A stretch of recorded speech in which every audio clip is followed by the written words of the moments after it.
There's testosterone high today. Testosterone, whatever the it is. Testosterone. What is it, Jake? I think it's not testosterone. Testosterone. It is the T and TRT, which they can help you with at Game Day Men's Health, among a multitude of other things they can help you with there. They offer peptides. They offer wellness, and that's important because August is National Wellness Month, Dan. Did you see the peptide of the month now? I did. They got a peptide of the month. It's like the Bud of the Month club. It basically is. Or whatever. Yeah, it's a centerfold. It's a sermorelin. It's growth hormone. It's putting on weight. It stimulates the body's pituitary gland to produce more of its own growth hormone. Just stimulates. Up your ass. Come on, let's go. Get it going. And then it does. 12 locations in DFW, gameday.dumbzone.com. There's one near you. Go get your levels checked. Lots of different options on the peptides. They have one that'll just make you more tan.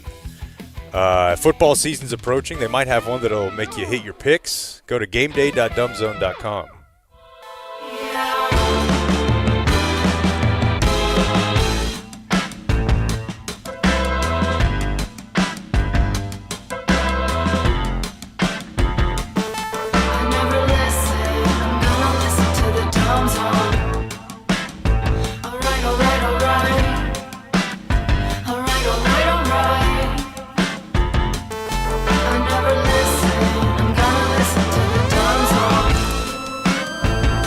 All right, hello, friends. It's early.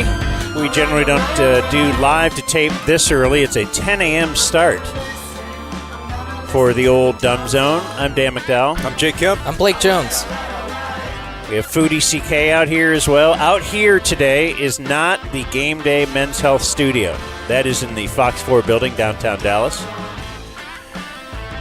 Out here is the Lowe's Hotel, across from the Rangers ballpark.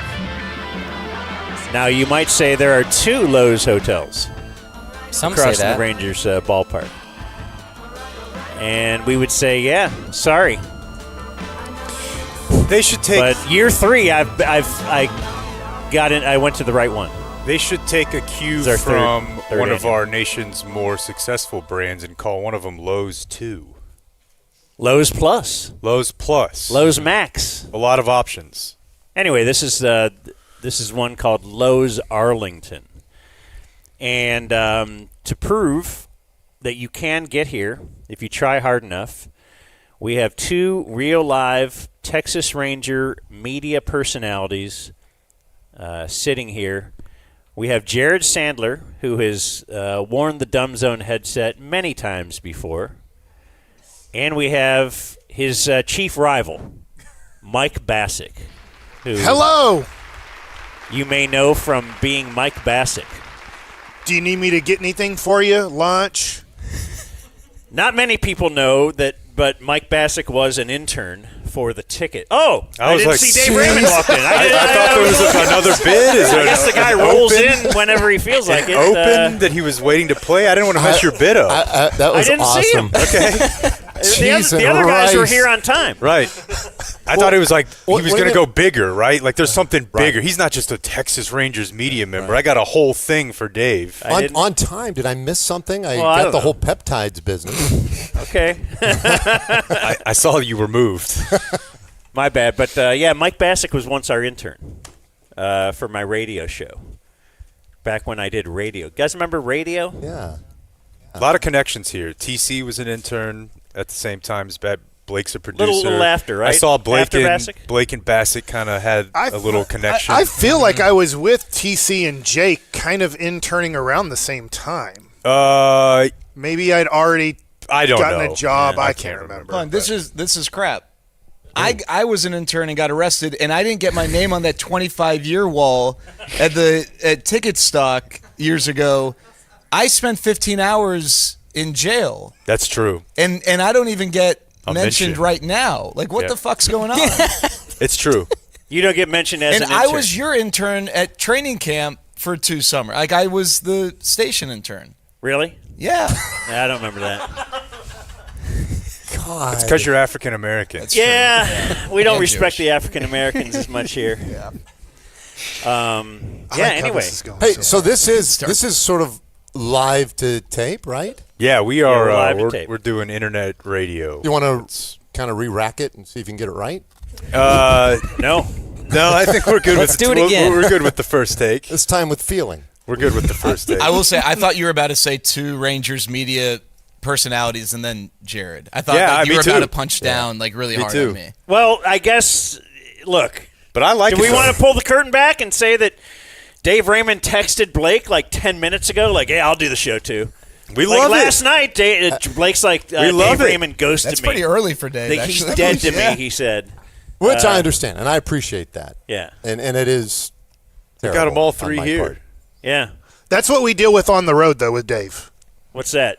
He'll occasionally show up? Zero planning, and then 5 minutes till something. He's like, I'm in, or I'm out, or I respect that. Let's I work love on that. it. Yeah, I was going to say, you can't, there's no possible way you can bitch about this. Because Jake's been asking me, do you want to go to this Dodger game this week? We're going to L.A. Yeah. We have next a connection weekend. with the Do you Brewers. want to go to the Dodgers game? Do you want to go to the Dodgers game? I don't want to. You want to go to a comedy show? I wanted to take the Groundlings. I know. So you're, I said, get me a ticket. They probably don't care. They're free, and then maybe I'll be there. Right. Yeah. Because you don't know. RSVP. Something better could come Something along. might pop up. Yeah. Yeah, I know. It's maddening, but I know. So not a surprise to you guys, I'm sure, but on the road, I'll text 3 days in advance, trying to plan out lunch on this day, lunch on that day. Mike, hey, you Jared pick lunch. Is a texter too. Dave, he's an organizer. He'll voice text though, and I do appreciate that. Does he do that to you? You going to be in my game? picking. I gotta get it right. Yeah, I'm waiting for an answer from Oh, yeah, you too. me too. Does he In take? fact, I'm going to rescind that now. I don't want it in the league. Okay, sounds good. Wow. Dave Tensions are high. Dave will text 5 minutes before. He's like, yeah, let's go to lunch. I'm hungry. Whatever. Mike, fine, I we'll love shower that. and yeah. Well, I don't know what to say. I have no excuse. I'm a jackass. I don't know. But I'm right there with you. He's the talent. That's the two of these guys. Yeah, The world will bend to their will, and Mike, you're the only guy who has not been on our program yet. That's our fault. We talk about you a lot. Jake didn't know how great you were and knowledgeable about baseball, so he's finally this catching has become up. the year of Mike Bacsik as far as Jake, because Jake was watching a lot of baseball games before we couldn't figure out how to get him on the TV. Yeah, it probably started last year when Luka got traded. That's when I started watching the Rangers a lot more, and I was like, boy, God Basic's damn, these good. guys are great. Yeah, I love it. I don't know. Here's why you're great. I have heard Here's you, why Jake, you're great. compliment me, and thank you so much. Sure. Because other people don't. The problem, this is going to be backhanded, though. Okay. The problem, because people will, when they compliment Bacsik, they'll be like, I feel like he's talking down to me. And I'm like, yeah, I like that. That's a good bid. That means you're an idiot. I'm guilty here, right? I feel like he talks down to me all the time. But I just think you teach, I learn about the game. Well, thank you. I think probably also something of the type of guys who end up being coaches, right? Are dudes who had to figure it out on more than just being able to. Yeah. I learn a lot about pop culture when I hear Bacsik talk. Yeah, what decade is his expertise? Who knows? You know where to start. That's the thing you never about know Mike where Bacsik he's most plugged in when it comes to culture. I don't feel like you ever watch anything or do anything that's not sports related. You are just so into sports. Pretty much. You just don't. I just feel like you. If you want to talk movies, you want to talk great TV shows. So I'll tell you what I'm doing right now that is not sports related. I am rewatching The Wire with my wife that we haven't watched in probably, I'm going to guess, 20 years. Yeah. Because it's a little bit new to me. I have a little bit of an idea of what's going to happen next, but I'm like, I totally forgot about this. Yeah, I love that part of it. Yeah. But yesterday, Dave on the broadcast said, do I remember Rodney McCray? And I'm like, oh, yeah, Houston Rocket, Dallas Maverick. Yeah. And he's like, Swing no. man. Yeah. Yeah. Nice butt, really big butt. Him and Mark Aguirre had even those similar butts. Yeah. Right? Yeah. Not the Rodney McCray I was asking about, incidentally. Somebody else is running a Mr. Skin website with celebrity nip slips, and Bacsik's got the hottest Baseball sports butts catalog. So we're 2 days away from the. Well, I should just say what we're doing today first. Yeah. Today, it's Jake is throwing out the first pitch.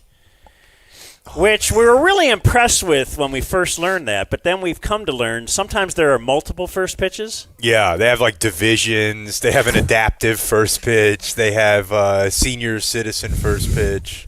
Okay, I didn't know that. I didn't how common either. this has been. Just flighted, yeah. He'll be. But it's still a pretty big deal. It's a big deal to 'Cause me. You're on the field, and Jake. I don't know if you guys know this, but Jake, like as of a year ago, couldn't throw a ball. Really? Yeah, And, pretty much. Pretty much. Pie thrower. Okay. Like he started taking throwing lessons at the age of like 39, Pretty just much. to learn how to throw straight. Yeah, my buddy runs the TPA over in South Lake. Okay. And so I would ask him, he's not like a coach, but he's a young guy, he can get access to the place, and I would ask him, when are there going to be no teens here? So I would sneak in there like before they opened, and they have a mound, and we'd just work through it. And how do you feel? Are you confident? Yeah, I went to Wire Will's house last night and threw off the mound to just I You feel went as to good. practice throwing last night. smart. I come from the bad radio way of doing things. Look, it's the Nick Saban. We can only control what we can control here. I've done everything.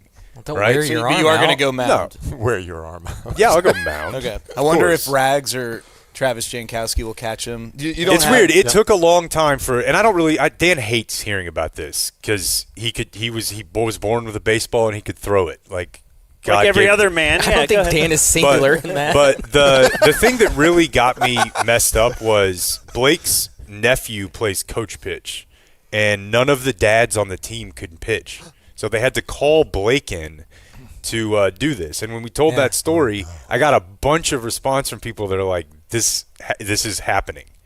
Nobody can throw anymore." And I'm like, "Fuck that. We're bucking the trend here."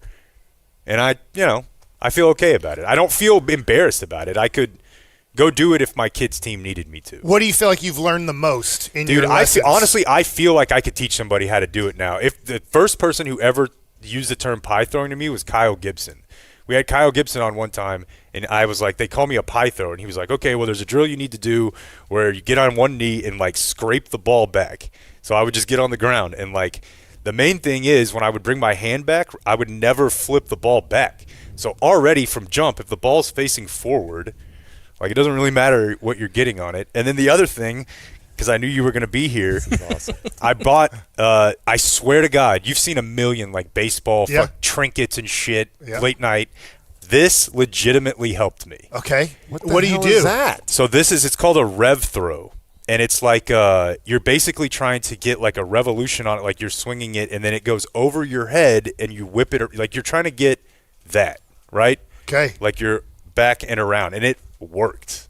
Like, All right. this thing worked. And now I'm like, I don't know. I feel like you could take I'll out probably Goliath with dirt it that. today, but, like, if I need to throw the ball now, I no longer. When I got to Dan's house yesterday, there was one final thing that was more important to me than the first pitch today. I pulled up, and Dan was out walking his dogs before the show, and I was like, hey, get a ball, get a glove. And I just made Dan catch 2 pitches for me. And I was like, how gay did that look? And he's like, it was fine. And I was like, fucking. It was like my dad telling me he was proud of me. And now that's it. That's all I needed right there. Dan, did you play high school baseball? No. Okay. He could have. Like, But he played in men's leagues. So there's some experience there. What are you best at, Dan? At what? What do you mean? In baseball, what would you say your strength is in baseball? Probably commenting on baseball. He can swing it. I've seen Dan hit. Yeah. Oh, that's right. You were at Yeah. that's where I met you. Yep. Yeah, he can hit. I always said he The had the home run physical derby. tools, but there were questions about whether he was, mentally fit to manage a team. It was my Or attitude. to be Yeah, a makeup is a little short, probably. general manager. Definitely a Maybe at the little- lower levels. Little attitude problem. Anyway, That's how we got here. Yeah, so Jake's throwing out the first pitch. And the last thing is, we it was always do supposed a to be dumb at zone a day college at the baseball ballpark. game in freaking Frisco. I did not ask for. Yeah, originally he was scheduled to throw out a first pitch in Frisco. And since that It went fell awry, through. How did somehow this- our Rangers contacted Yeah, us like, yeah. hey, I can get you on at the Because the ballpark. Rangers are cool. That's how. It's because it's not like I don't know. I'm sure you guys get asked. I get asked a bunch. Like, hey, can I throw out the first pitch? And it's What? Who What is sort of a asking you that? Loser. They should take away your right to Bacsik. vote. I've had a lot of They people ask, ask. "Can I throw out?" Okay, I was like, how do serious, I? dude. I want to That's throw out the first pitch. Or objectionable. how? Like, my son's a big fan. Can he throw out the first pitch? And like, I don't. I just tell them no because. What does he have? That's But like, I remember one year I asked like if we could make that an auction item for Sandlot, and I was told no. Which like I get because it used to be where you had one first pitch a game, and that probably went to someone who paid a lot of money or sponsor. But now you're right. I mean, it's like the first pitch, and then the pre-first pitch, and then the other first pitch, and so which one are you in order? I have no idea. Because the last one is the one that like when a celeb comes out, like You're a he's doing jerk. the last one. Yeah, like No, it's gonna- Such a jerk. Caleb Downs, like a month Yeah, ago, yeah, threw yeah. out the first pitch It's about gonna 5 minutes be you. before the game. I heard him talking about it with his brother. His brother was making fun of him. Oh, yeah. Yeah. What if That's they great bring audio. out somebody from like the fan after you? Like, would you feel emasculated? You know him from the host, the segment Just the Tip, Or a Just former- the Sip, or whatever. Your former intern, isn't Yeah. there a guy there that was an intern for you? Yeah. I think you're going to be the last one. Yeah, I think so too.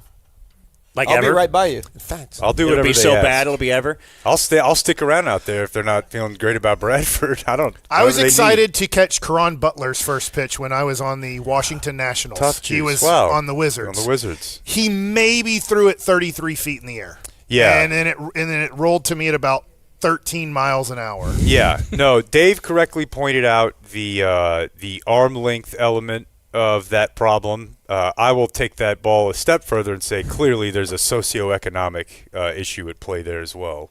NBA players are set up to fail there. Everyone's just waiting for they know. Everyone knows you've never thrown a baseball. Cam Ward. Which is amazing because they do throw a baseball pass in basketball. yeah, have I general guess. athleticism. Now you do pie No. throw a baseball. Why do they call that a baseball? That's not a football pass? It should be called that. No, Yeah. because if you're on the side of the ball like football, then it's gonna hook out of bounds. That like we were always my high school basketball coach was very big on this. If you try throw it like a football, it's going to be a shitty pass. So it's called a baseball pass because you guys stay behind the ball. Well, but it's that you do that pass in the game of football. You don't actually. There is no baseball play where they're like, "Hey, go long, and I'll throw you a baseball pass," right? Well, there That's are why- times you throw the ball though to right. I guess the only time you'd say is Yeah, but not to a moving target. A first baseman leading the pitcher. The beginning to looks the better base. now, doesn't it, Dave? The beginning of the show in retrospect. Yeah. You're like, all right, that was actually Yeah. the peak. yeah. He's sending emails over here, so I'm trying to, I got an I'm trying to email. find out when he's going to throw. He can nice. send an email and get in contact with Community Mechanical. What do you know about that, Dan? I know that they're our HVAC company, and lots of people email us about them, like Rich, who last week sent us an email that said, I want to shout out Community Mechanical. My daughter's air conditioner stopped cooling the house. They called some guy that works HVAC on the side of the neighborhood, gave him a quote that was $1,500. I said, hey, call Community Mechanical. They came out the next morning. They discovered the unit parts were still covered by warranty. They ordered the part. So for like $100, they ended up fixing it. So thanks, Community Mechanical. They take care of the families of the Dumb Zone as well as the Dumb Zone listener. Mention that you're a Dumb Zone listener, and they'll treat you right. What's the contact info? What's the CTA? CommunityDFW.com. Be like Brandon Aubrey and other Dumb Zone listeners and call or text 469-667-7290. CommunityDFW.com. So when do you guys have to leave to get over there? We have a 1:35 start today, right? We are 3 hours and 20 minutes from first pitch. When I say first pitch, Not Jake's. not Oh, Jake's. okay. No, actually, let me double check something on that. Okay. I just sent a little. I think 124 is the last pitch. I just don't know, The last pitch of the first pitch. Correct. Yeah. Okay. Mike Bacsik. So 2 days from now, Oh. I think is the 19th anniversary yeah. of giving up the home run to Barry Bonds that would break Hank Aaron's record. Yeah. Dave talked about it last night. He asked me if it was a changeup at 84 miles an hour. I was like, screw you, man. Don't you hate when That's what I threw. I'm guys sorry. that could never dream of throwing 84 are like, "Pfft, Would you top out at 84? Like that's like you're some kind of pussy. Like This is how Ryan Clark lost his job. I'd be like, boy, Bad. 84. That sounds Bye, that's Jared. pretty good. Oh, Jared, you got to roll? I've got to Thanks for your time. do a jock thing with the bat. Oh, Cool. What? Jock you explain Peterson, that a little not more? Jock Itch. yeah. Explain that. Jock Peterson's a big bat guy. Like he's very particular. He's got a high level of fluency with the various characteristics of a bat, and maybe other than the glove, it's the most important piece of equipment. And we've never, in a year and a half on RSN, ever talked to a player in depth about the various differences of a bat. And Jock's been good. Jock doesn't do a whole lot of media-related things, so we've gotten Jock to agree to. But he's real hardcore about the bat. He's like so you're he collects bats. So at his home, he's got like over 500 bats like on a wall. Some people trade jerseys. He'll get other people's bats, but like just in general, he's very like he can really break down the nuances of a bat. And remember when everybody laughed? That's interesting. Like, so blind test, you could just tell. Okay, all right. Sorry. Well, everybody Jared's laughed leaving now. because Jared Sandler. once upon a everybody, time, from the Rangers. RFK was like, everyone's autistic. They're not playing baseball anymore. It's like, no, they definitely are. Yeah. This guy's got 500 baseball. The Stars had a dude like that on one of our trips. Spezza? That's what I was Yeah. looking for. That's like why we so have into you his, around. his I know. He was stick. obsessed. He would sit there and just like in between periods before the game, crazy with it. Before we even get back to Barry Bond, I want to get back to you had said you were excited. This is who Mike Bacsik is. So I met him when he was pitching for the Mets, right? Yep. And we'd go in the clubhouse and just do wacky quizzes with people. And it was the first time ever I had a player come up to me and start just talking to me. Like, hey, man, you work for the ticket. Oh, my gosh. And then he wanted to talk about the Mavs mostly. Yep. And this is the early 2000s, I guess, right? 2003. Okay, so it's probably like they're playing they're in the playoffs against Sacramento or Well, something. I think it's summertime, and I think we were talking about possibly this is weird how I can remember these conversations, but a whole bunch of other things I can is I think we were talking about maybe Jermaine O'Neal was going to be a free agent, and I was kind of like He lives in town. talking about Jermaine O'Neal and God. Always looking for that big man. Yeah. The Mavs are forever searching for a center. yeah. And you Mike had Bacsik, a lady with you too, but I forget who was with you. Martine, I believe. Yep. Oh man, We were doing quizzes with Martine. VJ. But, I mean, you mentioned that, so we talk about how you're so into sports. You're so into the Mavs. You're excited to catch Karan Butler. Yeah. Like, who would ever say That was before he was a phrase? Maverick too. Dude, it's Karan Butler. I know, but from what I remember, the Mavs were once in the playoffs. You were pitching for the Nationals, maybe, and you had to tell your manager, maybe don't pitch me tonight. Because is that true? Somewhat, yeah. So it's 2006. Mavericks are playing the Spurs in the semifinals, and it's going to be Game 7. And I'm in Tucson, AAA, and he can tell already by the second round I'm really into this NBA playoff thing in the Dallas Mavericks. And we're flying into Tucson, we're flying into Albuquerque, and which are really fun trips because you go from Tucson to Phoenix to, and you're waking up at 3 a.m. Like, people don't realize, like, you have to learn how to love baseball if you really want to make it to the major leagues as kind of just a half-ass prospect. And Chip Hale, who's our manager, who's the head coach at Arizona now, he says, Mike, I can't promise you this, but I'm going to try not to pitch you tonight because I can tell that you are not going to be focused at all on Okay, our you didn't game. go to him. All right. But he had a Guy good knew his room. He had a good idea at that point. His face was painted. Gotta support the team. Which I do remember. That was the game where the Mavs get up by a lot. Spurs then take the lead. Dirk makes the shot. Bruce Bowen fouls him, ties it up, go to overtime. Mavericks kill him in overtime. It's about the 7th inning. I've probably been out in the bullpen, which is in left field, and our dugout was on the first base side. I'd probably been in the bullpen for one of the 7 innings. And then after the 7th inning was over, I sprint out to left field with number 1 raised up the whole way for about 350 feet running to the bullpen. And the whole bullpen's dying laughing because they realize that the Dallas Mavericks have just beaten the Spurs and are going to the conference finals. Hell yeah. So that's that story. That's your sports nerddom. Okay, then the next year, you're up with the Nationals. Yep. It's 2007. Yep. I kind of feel like on August 6th, you and I were talking. I think I did come on y'all's show, right? I don't know if were you on the show that day? Because I think remember so. driving around the I think Alamo so. Dome. We were in San Antonio training camp back then. Yeah. And I remember talking to you about, are you going to serve one up? Or? Yeah, and I sarcastically was like, yeah. Which then, somebody, well, he must have intentionally done it.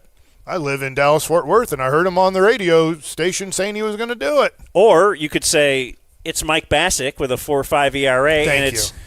it's Barry Bonds Yeah. who is hitting 70 home runs a year and Park this or wherever just you want it. walking Yeah. 200, right? Yeah, I like telling people, I gave up a home run to David Eckstein. Do you think it was difficult for me to give up home runs?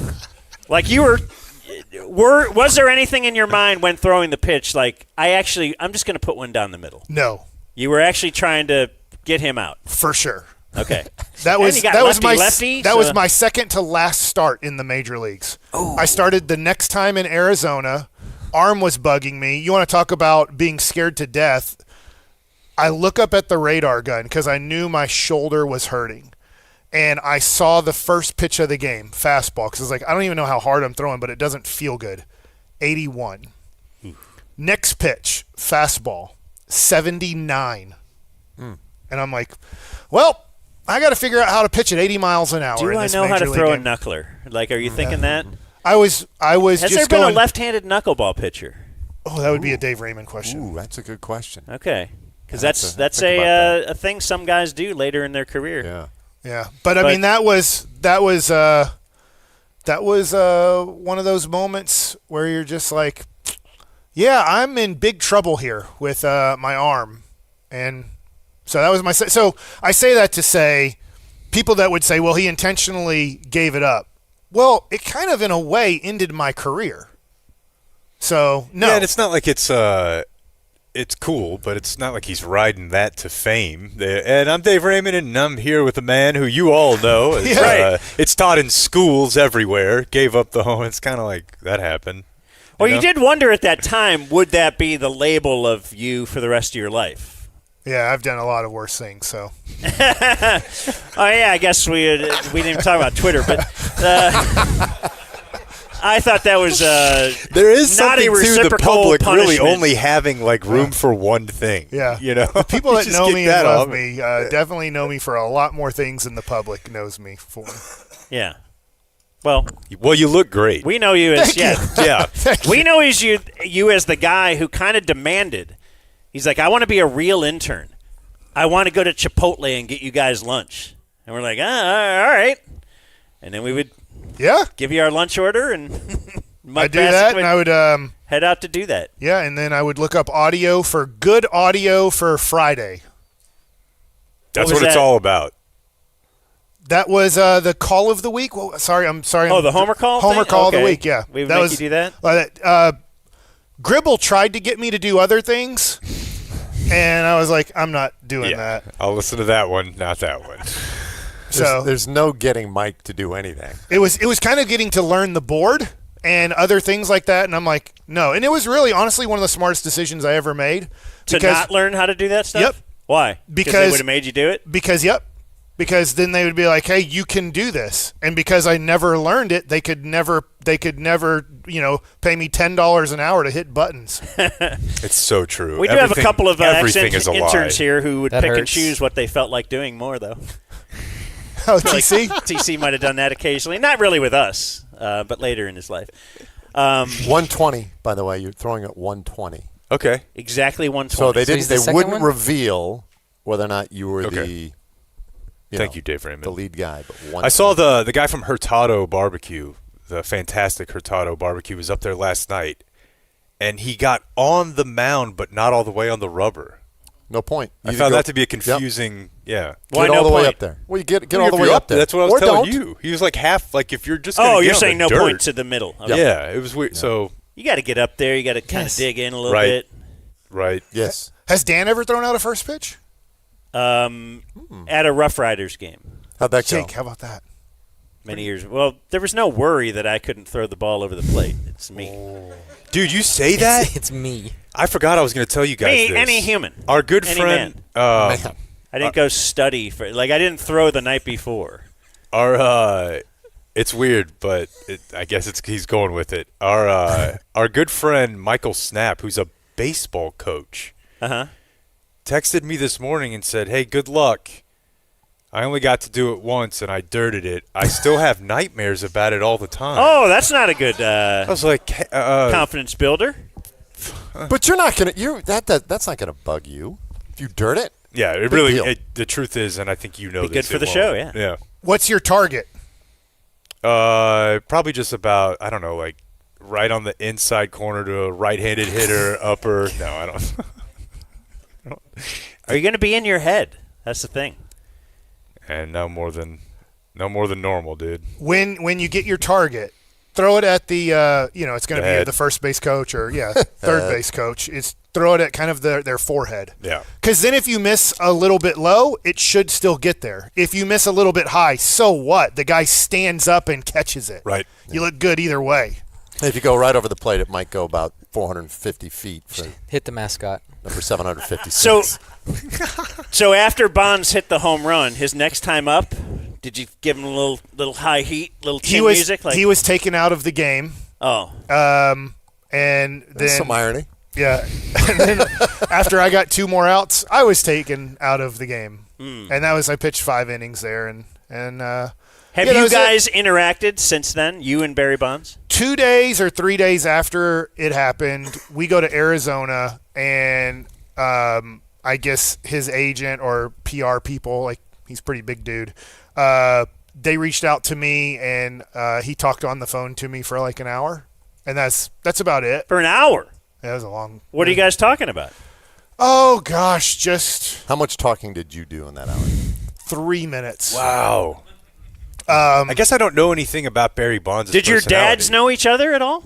Or their They dad? played. I think they played against each other, but not. Okay. Like they weren't on the Rangers at the same time. And I'd have, I don't know, baseball reference or those things could see if. Dave Raymond has a question. Well, you know the dad connection to this whole thing, right? No. I mean, I know Mike Basic's dad played. But this is, to me, one of the craziest coincidences, right, that baseball does all the time. So he's pitching to Barry Bonds. Bonds at 755, right? And then gives up the home run. His dad pitched to Henry Aaron sitting on 755. Really? Yeah, when I did not know that. Yeah, when Hank Aaron was with the Brewers, right at the end of his career, dad pitching for the He Rangers. could have been the one that gave up. Okay, now if he had, you're grooving the shit out of that. Right? You're like, all right, this is too. We've got to. I mean, I ended this up together. accidentally grooving the S out of it. Yeah. So, I mean, Man, Isn't that crazy, though? yeah. How in the hell like- does that happen? How does that happen? All the pitchers, all the hitters. What?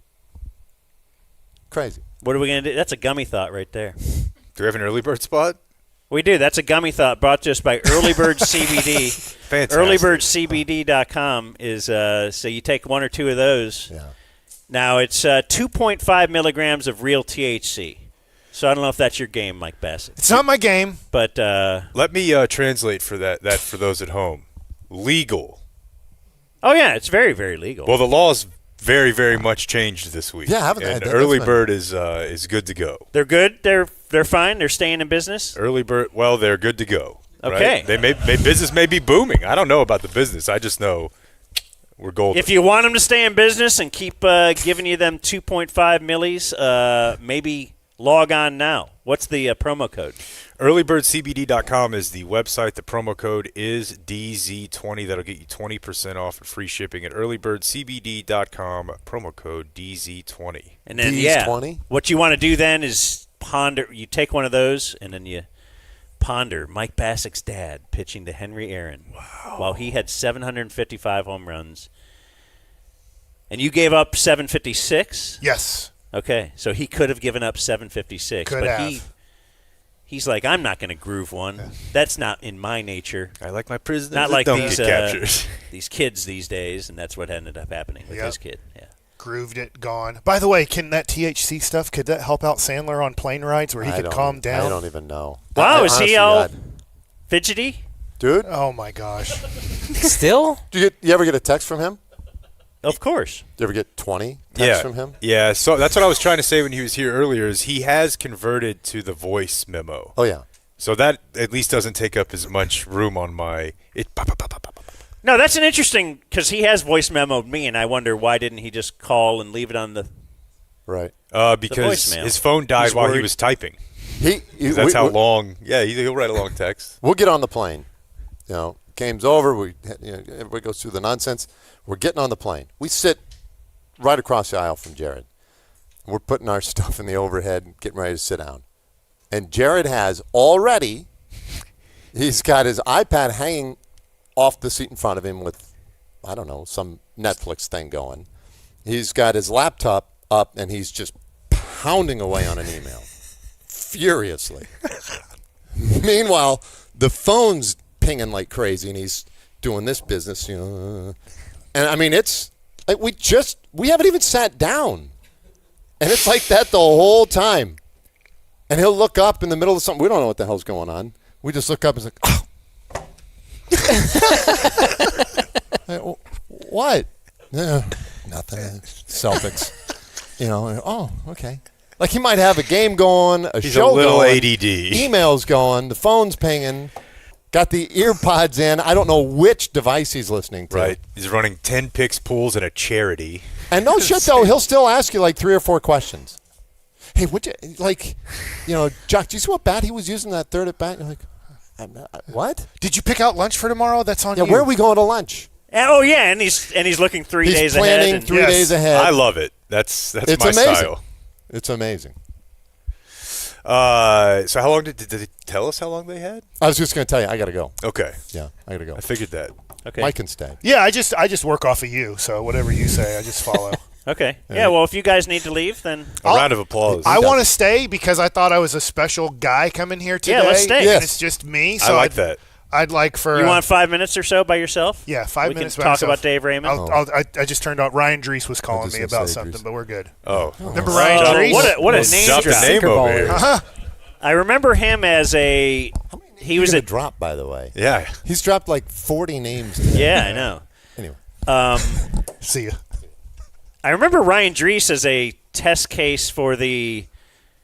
What was the Bill James thing? The predictor. If you strike out future success. 4.5 per 9 or less, you're just not going to, let's say, succeed long term. If you have a good year or a good part of the season, then probably you'll regress to the mean because you're just not getting enough swing and miss. Right.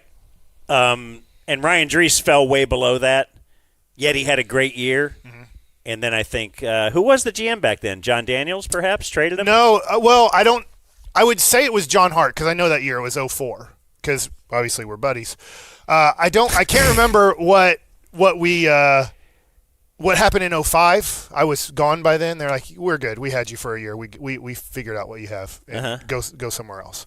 I don't know when it didn't go well for Drees here and then where he went after the Rangers, but it was John Hart here. And then Grady Fuson was underneath him. Whoa. And then That's a Remember name. that? what I remember about John Daniels is interesting because I'm in Oklahoma City most of that year. I'm with Texas for just a little bit. I just thought John Daniels, who's about my age or younger than me, I just saw him as like a 20-something-year-old kind of intern. I was like, oh, hey, how's it going? And he would be walking around with Fuson or Hart, but I didn't know that he was 2 to 3 years away from being a general manager for well over a decade of the Texas Rangers. I think nobody did. It was shocking to everybody when he got hired, right? Yeah. Was he the youngest or second youngest in the game at that point? They deserve a lot of credit for that. Brought a lot of good times. Well, it might have been lucked into it. I mean, Blake was hired, but then it wasn't for the he didn't end up being good for the reasons they thought. Yeah, And but John I mean, Daniels, similarly, I think we were tired of spending a bunch of money on. I just spent all this money on this huge name GM who had turned around the terrible Cleveland Indians franchise, and all he did was golf when he was here. Why don't I? This guy can be hired real cheap, I'll bet. That's what I thought. That's how I felt the John Daniels hire was at the time. possibly, but in that framework, it's, I guess, impossible really to give them credit or anyone credit for anything ever, right? Because they picked him. They could have picked like an old cheap guy. Right. That just seems like you think of the people who run the Rangers, and I don't think of them right now as particularly outside the box. And that really has never been the case. Same So thing if hiring Christian a young- Parker works out. Same thing, right? Yeah. Like, we don't. Did you ever think of getting into coaching then? A little bit. I mean, there's a lot of depression when your career ends because talking to people, it's, hey, 99% of us, maybe even more than that, we don't choose when our career ends in all the sports. Like, there's only a few, let's say John Elway's or Barry Sanders, and John Elway's the perfect example. Yeah, I won back-to-back championships. Whatever, I'm done. That was good. Great career. I'm one of the greatest quarterbacks of all time. I'll stop doing it and not defend the back-to-back championships. I mean, even a guy like Peyton Manning, it doesn't end the way that they want it to end. It's like dying. How just you're, happens. and so then you're like, well, who am I? Because, unfortunately, a lot of times we define ourselves by what we do, not who we are. And so then you're just looking at yourself on like, well, who am I if I'm not a baseball player? If I'm not a pro baseball player, which that was from 18 to 31 years old, that's what I did. That's kind of in my mind, that's who I was. Well, if I'm not that anymore, who am I? Not an intern anymore. Yeah. And so it was tough. I mean, I went with Norm Hitchkiss to spring training in 2009, if I have my years right. And I'm seeing some of my former teammates and guys I played against, like, what are you doing? Like, are you? And I'm like, no, I'm here at the Rangers, but I'm just like media. Did you feel emasculated? Yeah, I felt really crappy, to be Yeah. honest. It was probably the worst spring training I've ever been to because. Was that your first year out of the game? Yeah. 2009? Yeah. I always hoped you could have turned into the crafty one-batter lefty. Like, there are guys that end up 5 or 6 years in that role.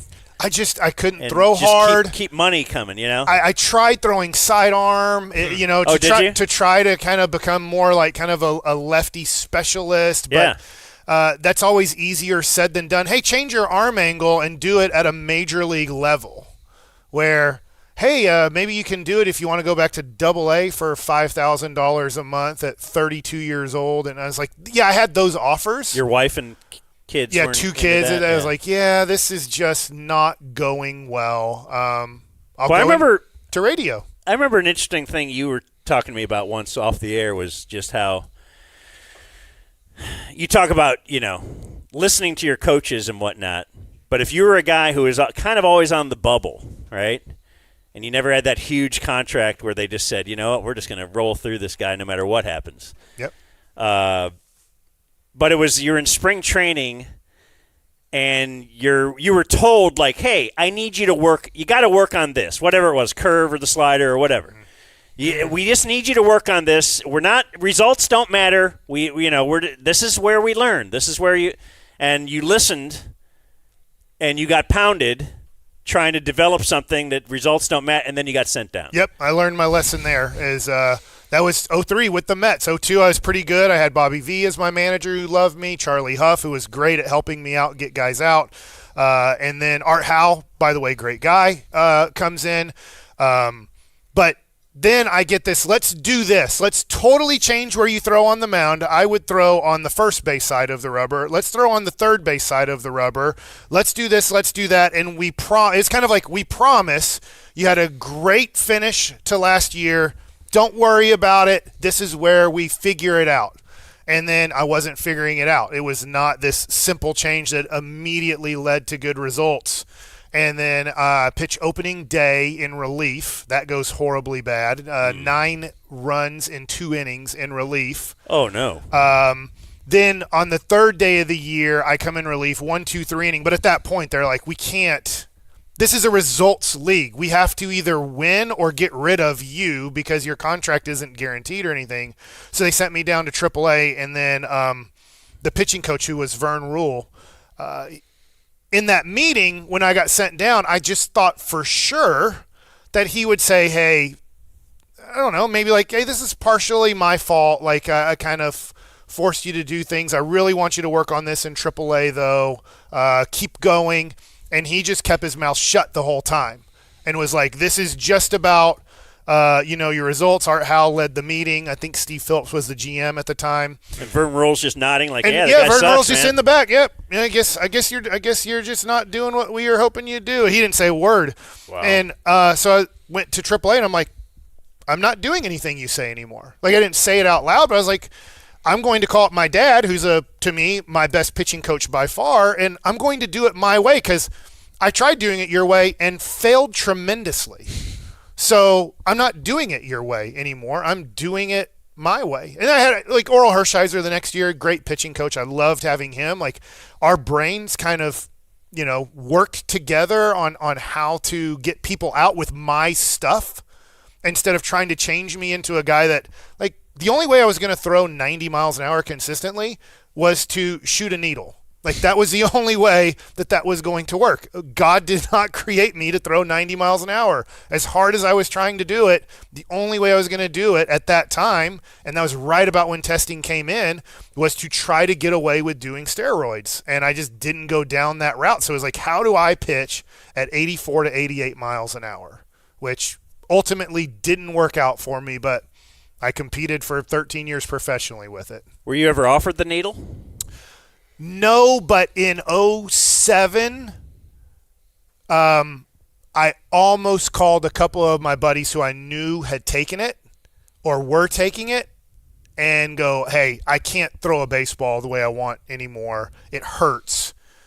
Could this help? Like I almost went down that route. I didn't make that phone call.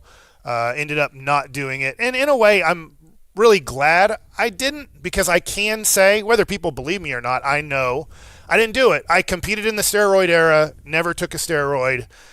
I know guys that were similar to me in talent, whether it was hitting or pitching, and some of them did do it, and they got millions of dollars, and it changed their career.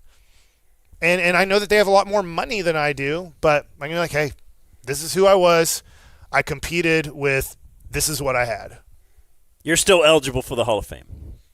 I haven't signed my retirement papers yet. How about that, Dan? Oh, is that right? Yeah, when that happened in, 2009, and they're like, hey, are you retiring? I was like, I don't think anybody really cares if I send in these papers. I don't think on the Hall of Fame ballot they're going to worry too much about me. Like, oh, this Bacsik guy's been out of the league for 5 years. Should I vote him yes or no with his 10 wins and 5 ERA?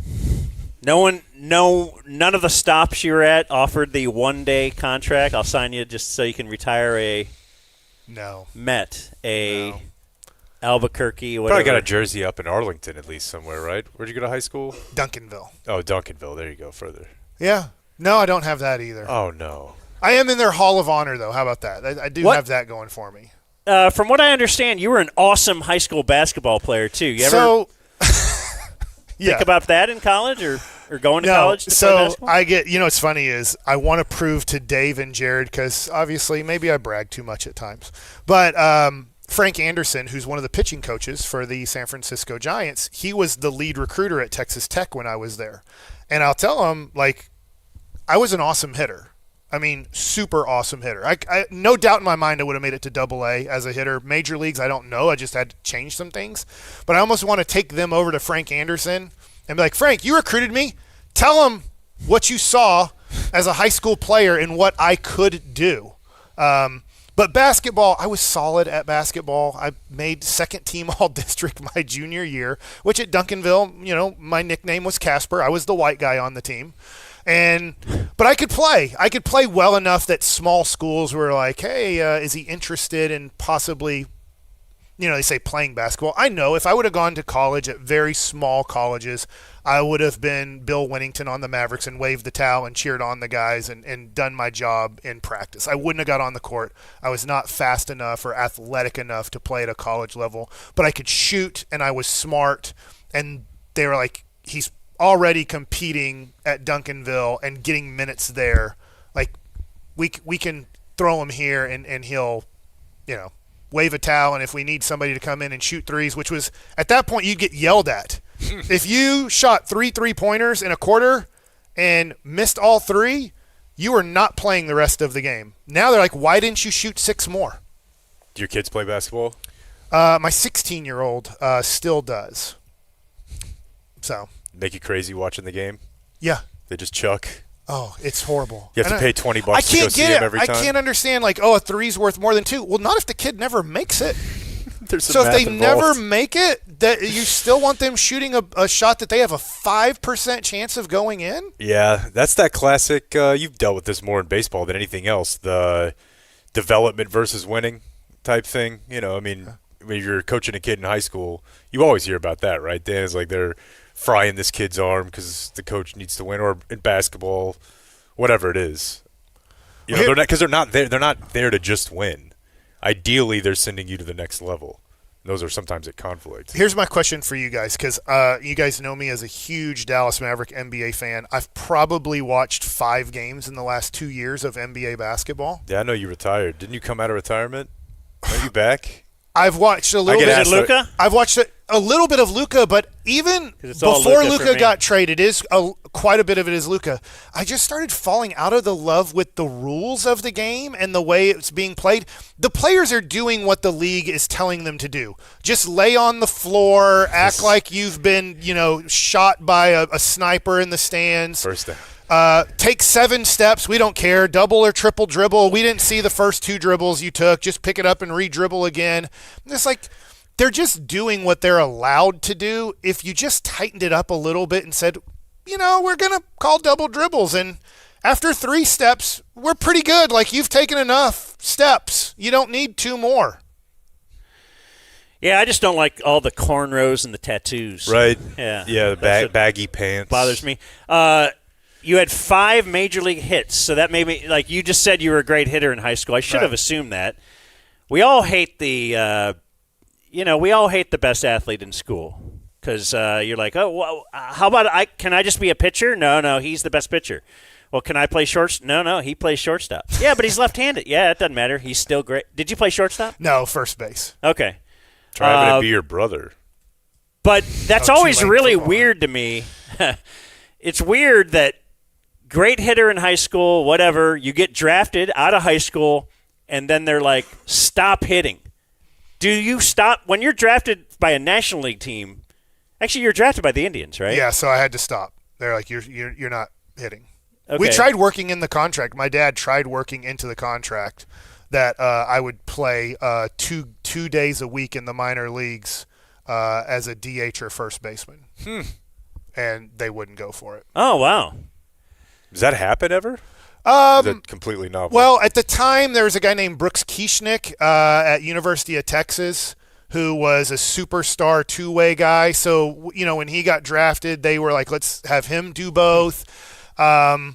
It's rare. It wasn't in Cleveland system. They were like, no. So it was super rare, but it was like, wait a second. Like, there's teams that don't like me as a pitcher. They don't think I throw hard enough to maybe become a major leaguer, but they do think I hit good enough to maybe become a major leaguer. So on power, do you have power?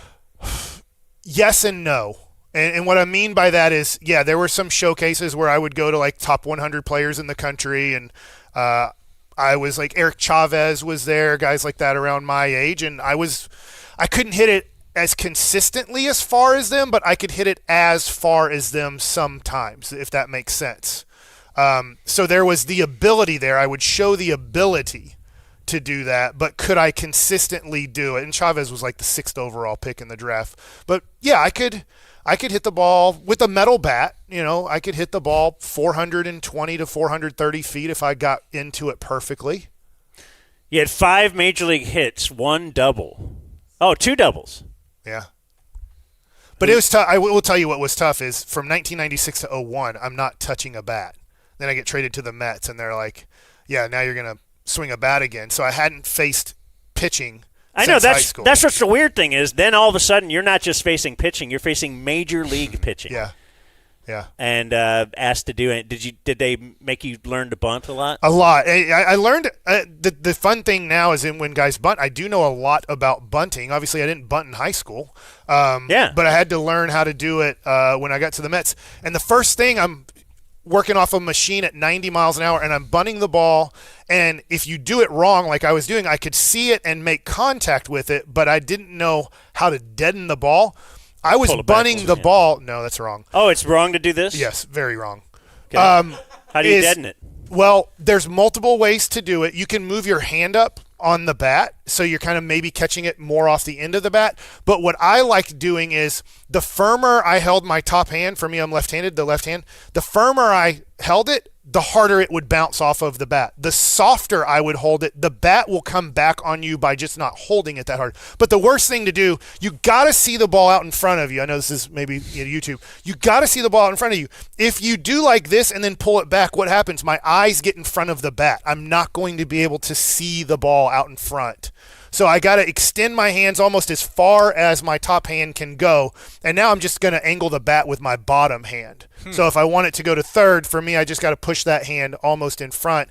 If I want it to go to first, I'm just taking my bottom hand and pulling it back a little bit. But the worst thing you can do, if any kids are listening or coaches, the worst thing you can tell is to pull the bat back while you're trying to deaden it. We're big with kids. Yeah, a lot of kids are watching this right now.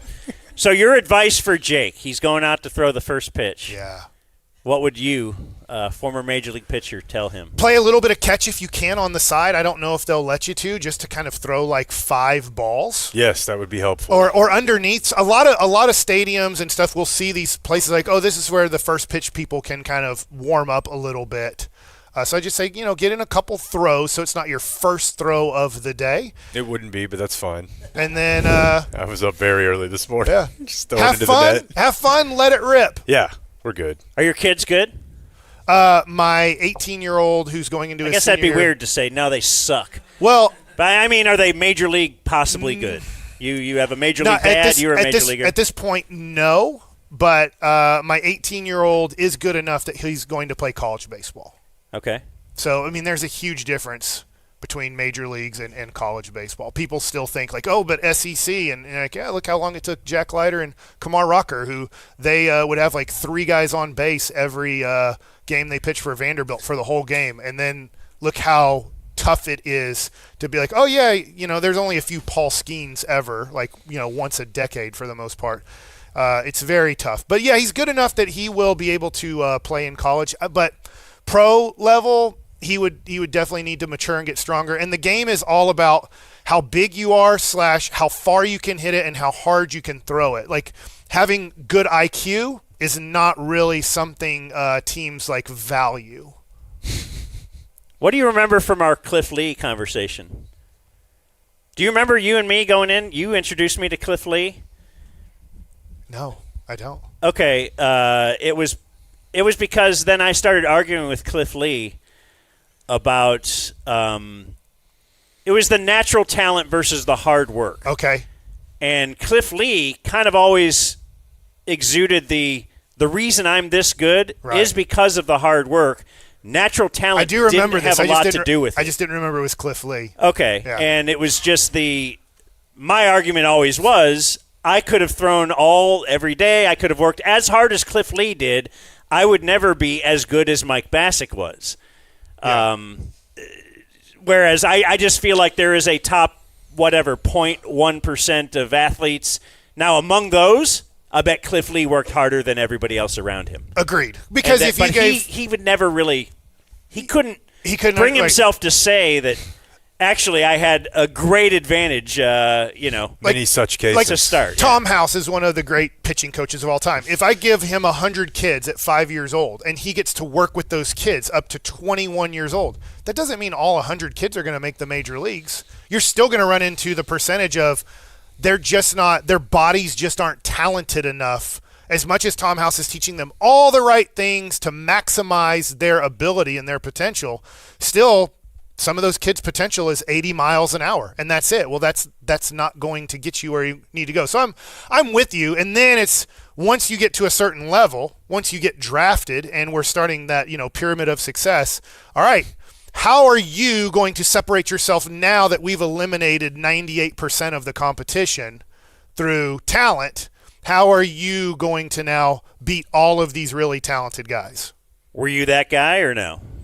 Were you that? It was a different era, too, because back then you were probably still eating fast food and stuff. And I'll bet sure. you the 18, 19-year-olds now are eating like LeBron and Tom Brady. For sure. When you're $850 a month in the minor leagues, you don't have really many options of, going and really getting some good food to eat. What was it? You're a first-round pick? 18th. 18th round? Yeah. Oh, okay. I didn't know. Sorry. No. I guess first-round pick, they're giving you Yeah, I will say a lot more leash. I got fifth-round money. People thought I was going to college for sure. And what was that? $150,000. $150,000 plus college, right? Right. They said they'll pay for your college wherever you get in? Yeah, wherever you signed with. So I signed with Texas Tech at that time. This will be, since you have kids that have gone to college.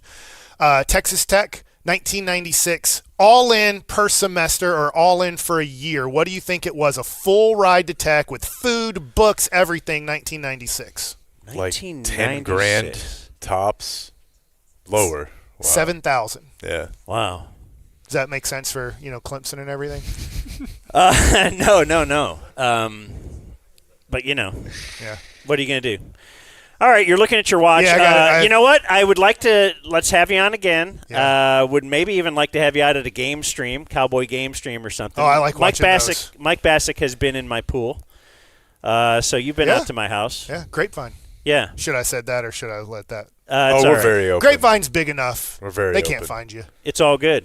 Ladies and gentlemen, it is Mike Bacsik. Thank you Thank for you, joining guys. us, Mike Bacsik. All right, let's go do a baseball game. Great seeing you. All right, let's go Rangers. See you, dude.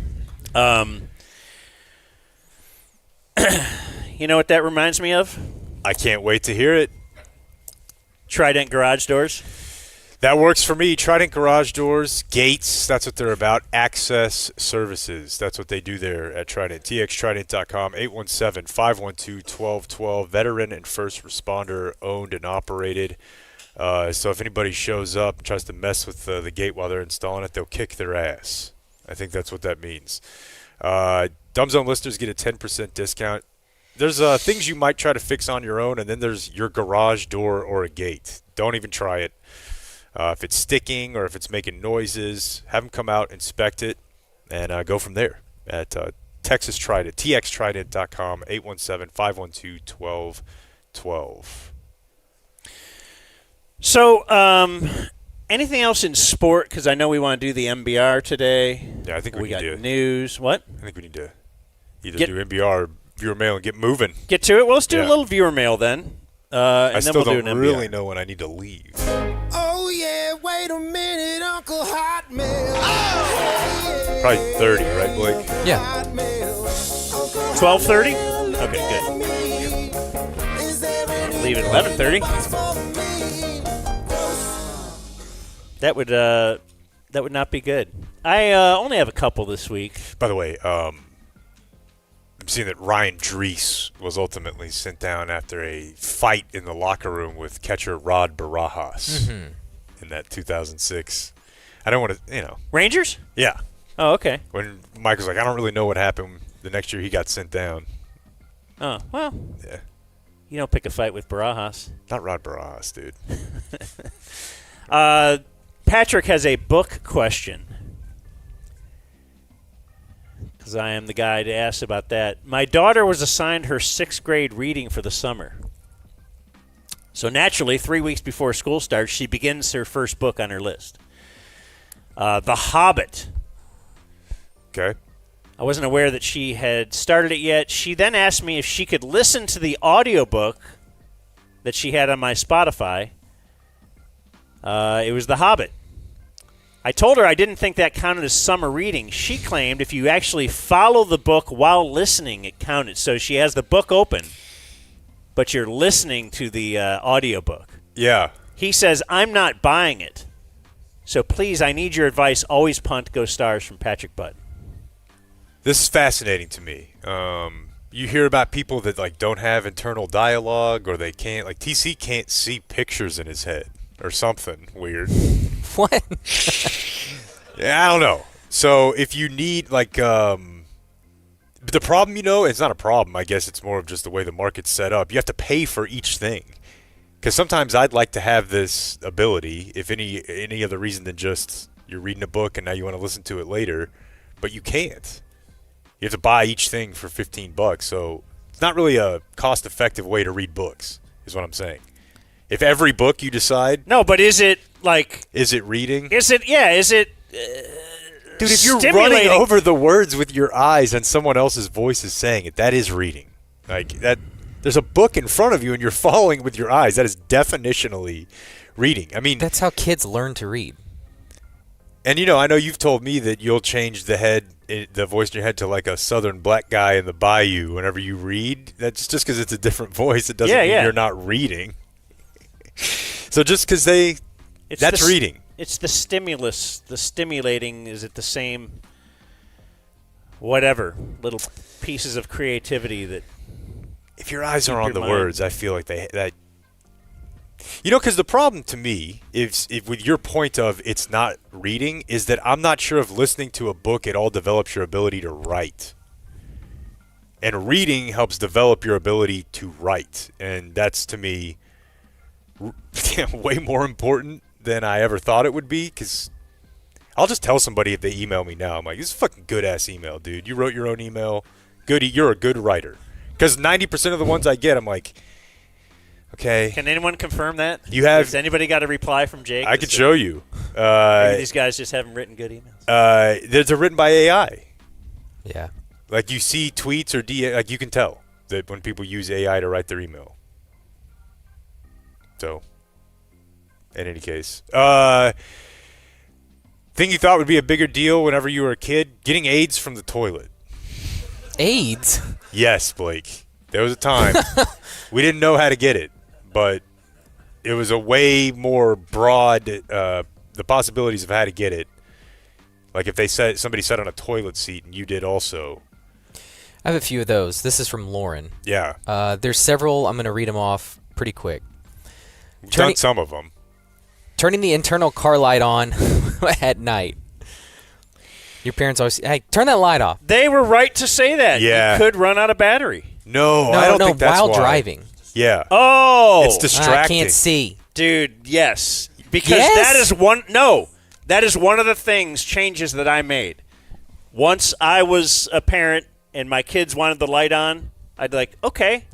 It didn't bother me at all. I let them do it, read? but it bothers me like crazy. Oh, it does? Yeah, it's distracting, and I feel like for other drivers on the road, what do you let them take their shoes off in the car too? Mom. That's illegal. Yeah. Swimming after eating, piranhas, the Bermuda Triangle. My kids eat in the pool. I'm like, you know how dumb this is, the idea, but I would sit We also for had half a an hour. freaking watch. We're staring at it. It had to be 20 minutes. Yeah. Like, as if there was some scientist that did a right. And the 19-minute kid Right. cramped up and then died. You wouldn't believe. Like, we ran this study. We had 1,000 kids, and 400 of them died. If they went in this. Acid rain. See, I don't know. You may be too young, Blake, but I was worried. I was legitimately worried about that. And when it would get hot and rain in the summer, I'm like, this has got to be it. This has got to be it. Anacondas, swallowing chewing gum, sitting too close to the TV. Ooh, swallowing chewing gum, it would never leave your system, right? Maybe 8 years. 7 years? Yeah, something like that. Eating watermelon seeds and black holes. That from Lauren A watermelon Cross. could start growing inside your stomach. Right. Well, my daughter asked me the other day why that doesn't happen, and I would not call my answer convincing. I was like, maybe because you wouldn't get sun. Okay, that's a pretty good She one. was like, all right. Could Fair. be the acids in your stomach could eat the, break down that seed. But again, I don't know a lot about acid. I have one follow-up from the Lindsey Sterling show I went to last weekend. Across the street is a cricket field. I guess I was wrong in assuming there was a game of cricket going on over there. Because John emails me and says, heard your segment on the Lindsey Sterling show. You may have been told already. Just wanted to let you know it wasn't a cricket match next door, but it was a Harry Potter-themed drone show. Okay. They do it at the stadium. I guess. So was that just the biggest collection of nerds we've had in some time? I bet Chinese people have been doing this for a long time. like going to stadiums to see drone shows. Because if you think about it, I bet Chinese people have been doing this for a long time. Okay. There's a lot more going on over there than you realize. They got different cars. You know that, right? They got some electric car that we can't get, right? They have a lot of stuff you can't get. Really? Yeah. Like healthcare. No, we're not turning into the Mao zone, folks. But if you think about when you've seen a drone show, it's usually on, for me, it's been on July 4th. And you're just kind of like where you go watch fireworks, which is like a field. Yeah. Or your buddy's roof or the bed of a truck. But if they have these big badass drone shows, it almost makes sense to do it like at a spectator stadium. Like buy a ticket, get a seat. When you say big badass drone show, do you mean a Harry Potter themed one? Well, I mean, did you see it? Do you have the ability to criticize this? I have never. I know you're talking to him, but I can't like contextualize this because much like when 50 Cent challenged Floyd Mayweather, I've never read one page of a Harry Potter book. I've never seen one scene of a movie. I don't know any other characters besides Harry Potter. But I assume there's some war or battles, right? I couldn't see it. I'm just a normie. My leader is Dan playing the Who Wants to Be a Millionaire theme song when he asks questions. I don't care when you punt. That from John. Okay. Somebody sent me this one about youth baseball. This is probably happening a lot. I know it happens in cheerleading, where every single tournament your kid is going to go to is the Nationals. Mm-hmm. Daniel said his son played in a World Baseball Classic travel ball tournament this weekend. Teams of assortment random countries with no requisite connections to the team country. Anyways, we played Team USA. There was a kid with the quasi-innocuous last name of Coon. Not fullback Packers spelling with Kuhn. Anyway, guess his number choice. Carrie Coon, right? The actress. The actress. That's how she spells her. He says, anyways, guess his number choice. Here's a clue. It was higher than Dirk's and lower than Tony Paloma's. Felt intentional? Yeah, I don't know who Tony Paloma is. I think he 42. Troy Polamalu. Oh, I don't know who Tony Paloma is either. Oh, okay. That's what he Was wrote. Palomalu 43? Palomalo was Just 43. Context clues. Well, there you go. I assumed 43, yeah. I stopped short of taking a picture of the 12-year-old who was a giant kid who was likely a great exception because, of course. Wait, he was a white kid with that name? Yeah. All right. Yeah. I don't know. I don't know what to do with this. Well, having the name is not his choice. No, right? but yeah. Right. Feels like the dad's doing a bit he shouldn't be doing. No, 12 is probably old enough. He knows. Yeah. You think? Yeah. Kids are growing up pretty fast these days. I have a movie trope and a WHL. The movie trope, when two characters are having a conversation and then mid-convo, they cut to the same people having that exact same conversation somewhere else. Oh, yeah. They're talking about something in the bar, then they cut to they're walking down the street, and it's just like two sentences but it's later. picked up then, Yes. Right. Or it's like, yeah. Like even an hour later. Clearly there's a shift in time, but now you're sitting on the couch drinking a cup of wine. I saw that just the other day on Billions. Didn't give a name, but a big fan of the Motor City Kitties. Then at WHL, this guy was on a flight. He wanted to detail the meal choices on his airplane ride. Okay? Here they are.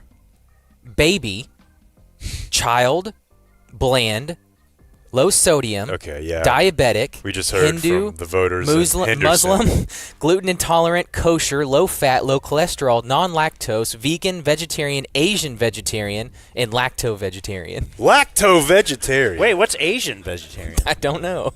Sounds great. It does sound great. That's on a flight? Yep.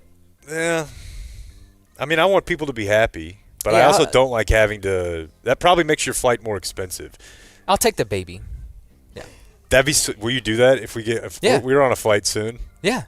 Ask the flight attendant to bring you baby food. Bring me the titty.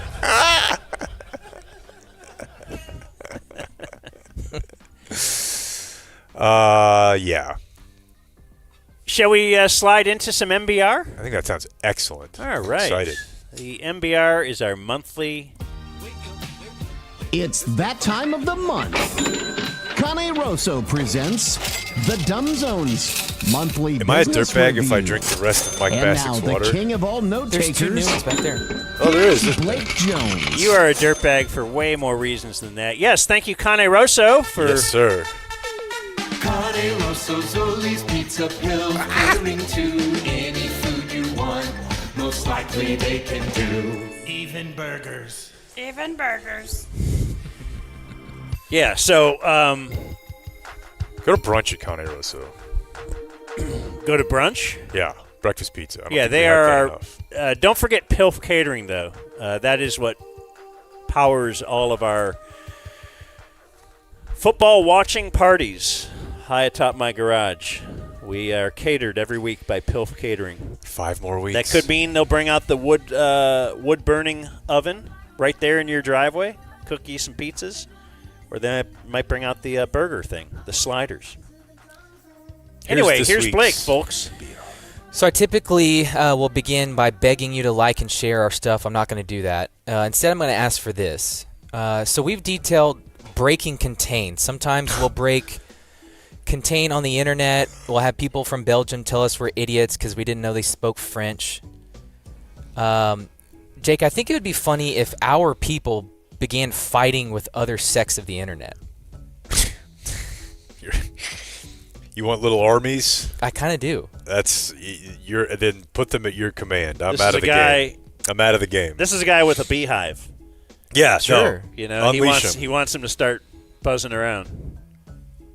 No, Might be but interesting. just to let Really, people know. it's just like moving ants from one ant hill to another ant hill and just seeing what happens. And Go I ahead. like that idea. Go ahead. But to the term Blake is using, we've been using it internally. Breaking contain, which is have we talked about this on the show at Yeah. all? We have? Okay.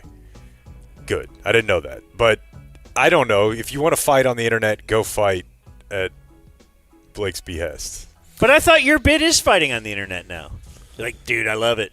I get a little juice out of it. Yeah. I'm like, what are you doing? And he's like, nah, it's I fun." do. I certainly do.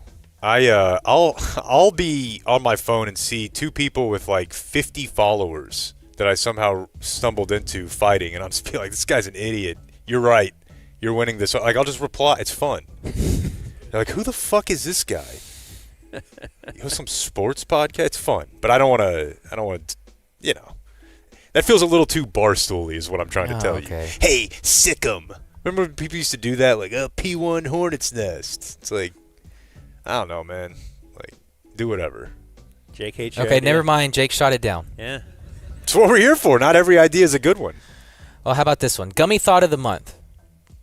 Why is there not mouse-flavored cat food? That was a good one. Every time I've given my cat food since then, I think about that one. Things Dan or Jake want. Dan didn't want anything from the month. I can't get you anything if you don't say anything. The man who has it all. What do you get him? So just Jake ones. Let's see. Jake has always wanted someone waiting at the airport for him with his name on a sign. Yeah, I saw it a lot in this last month, and every time you're like, I bet John's living right. Jake has always wanted to work at a hotel. That, absolutely. I could see doing that for a minute if I won the lottery. Be fun. All right. And then Jake wants to die with a dignified transfer. Yeah. After learning about what that was, sure. What is it? Well, you have to be like a state. It's the military, but it's like you're in one country, and they're gonna bring you. You've died, and they're gonna bring you back. But this is not just some normal transfer. We're not on Spirit Airlines. Yeah. We're upgrading to dignified transfer. Okay. Like the slight bit of comedy here, if there is any, is you're dead. I don't know that it matters like all that much if they put a little an adverb or something, an adjective onto the family. No, dude, it's cool. It's dignified. Time capsule. This month we had the MLB draft, and Rob Manfred mispronounced the number 1 pick's name. Oh. Rock Chalowski. Apologies, TC. TC, come on up here. Let's hang out. Time capsule. Jake thinks that they'll fix it with Hey, AI. everybody, it's TC joining the MBR. Who was the number 1 overall pick? Was that a White Sox? Oh, go ahead, TC. Yeah, Rock Chalowski. Rock? His Yeah. name is Rock? Oh, yeah. And I think he said Rock Chalewski. Yeah. And yeah, that'll be fixed with AI. Yeah, that's what Jake claimed. Yeah. Dude, we haven't even talked about this, but we were taking a photo with 20 people this weekend. I don't want to get into a bad mood, but it just drives me crazy that women and moms and wives would be like, "Look, we got to do the photo for everyone." And my kid, everyone knows the kid's.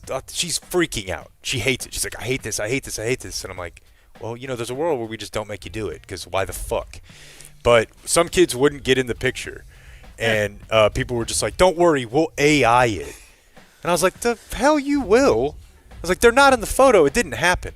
You're not going to AI it. Like, that's just the thing people say now. Yeah. You weren't there."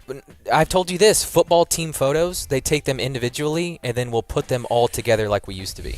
I'm with Bacsik. Change the rules. Game I love. Chalowski said that he recorded the correct pronunciation of his name and sent it to Manfred. Of course he did. And that Manfred still was like, I'll do Maybe it the first shot across the bow of the Players Union. Maybe. Smart. It just seems like a stunning thing to get wrong. Yeah, it's not round 8. Like, I don't think I can screw up that bad at my work and keep the job. Also in the time capsule, Dan predicts failure for Cam Ward, says he won't get a second contract with the Titans. I'll tell you what. You guys are, it's because I was listening when I was gone. I was like, look at he breaks iPads. That's funny. What fire? It might be funny, but he's a dope. Like, how about just, do you need to break 7 iPads in the year to show your fire and your passion? How about this? Try not throwing an interception. Let's do that. We didn't fall in love with him for that alone. But it's you guys all are like combined. the dumb zone. We're all so into Cam Ward. We're all buying stock. You came in with that on your own. Blake and Jake are on board. We know you're a hater because Dan doesn't allow for some guy who's got like a temper and lets his emotions kind of lead him as a quarterback. Like, that's just not a guy he would ever rally for. So Cam Ward's not his type of player. I've known that from day one. Movie There's tropes. only one. There can only be one. Movie tropes. In a car race, when someone catches up to the winner, they look surprised and then start driving faster. Yeah. Yeah. The guy who's ahead, yeah. Yeah, he's chilling. I didn't even want to go fast till now. This option was available to me? The person who didn't know they were shot until they see blood on their shirt. Oh, my God. Why don't you tell me you were hit? I think that happens, though, right? I don't know. I've never been shot, but I feel like immediately, literally everyone around ever would know that I was like you hear a wailing lot of- like a bitch. But in these movies, like the guy described, it's like in the back seat of a car and somebody lifts up Yeah. their shirt. Like, oh. But I've heard, in my podcast about people getting shot that I love so much, they'll say that you go into shock. It's not every time, but it's definitely a thing that can happen. God, I hope I'm a shock one. I feel like There's a whaler. no way, dude. I'd rather get shot versus getting stabbed by a million. I'm scared of getting stabbed. Getting shot, whatever. Well, females can take stabbing easier. That's a point I once made. I don't want to touch that. That's fine. Move on. Okay. That's why they have the cabin. The final movie trope. When you're trying to hide smoking and you just like wave it away before someone walks in. Yep. Never know what was going on in here. The Swine Line. 4 new entries. Ramona Shelburne. Yeah. The matriarch. Anna Nicole Smith. Sherry How dare Shepard.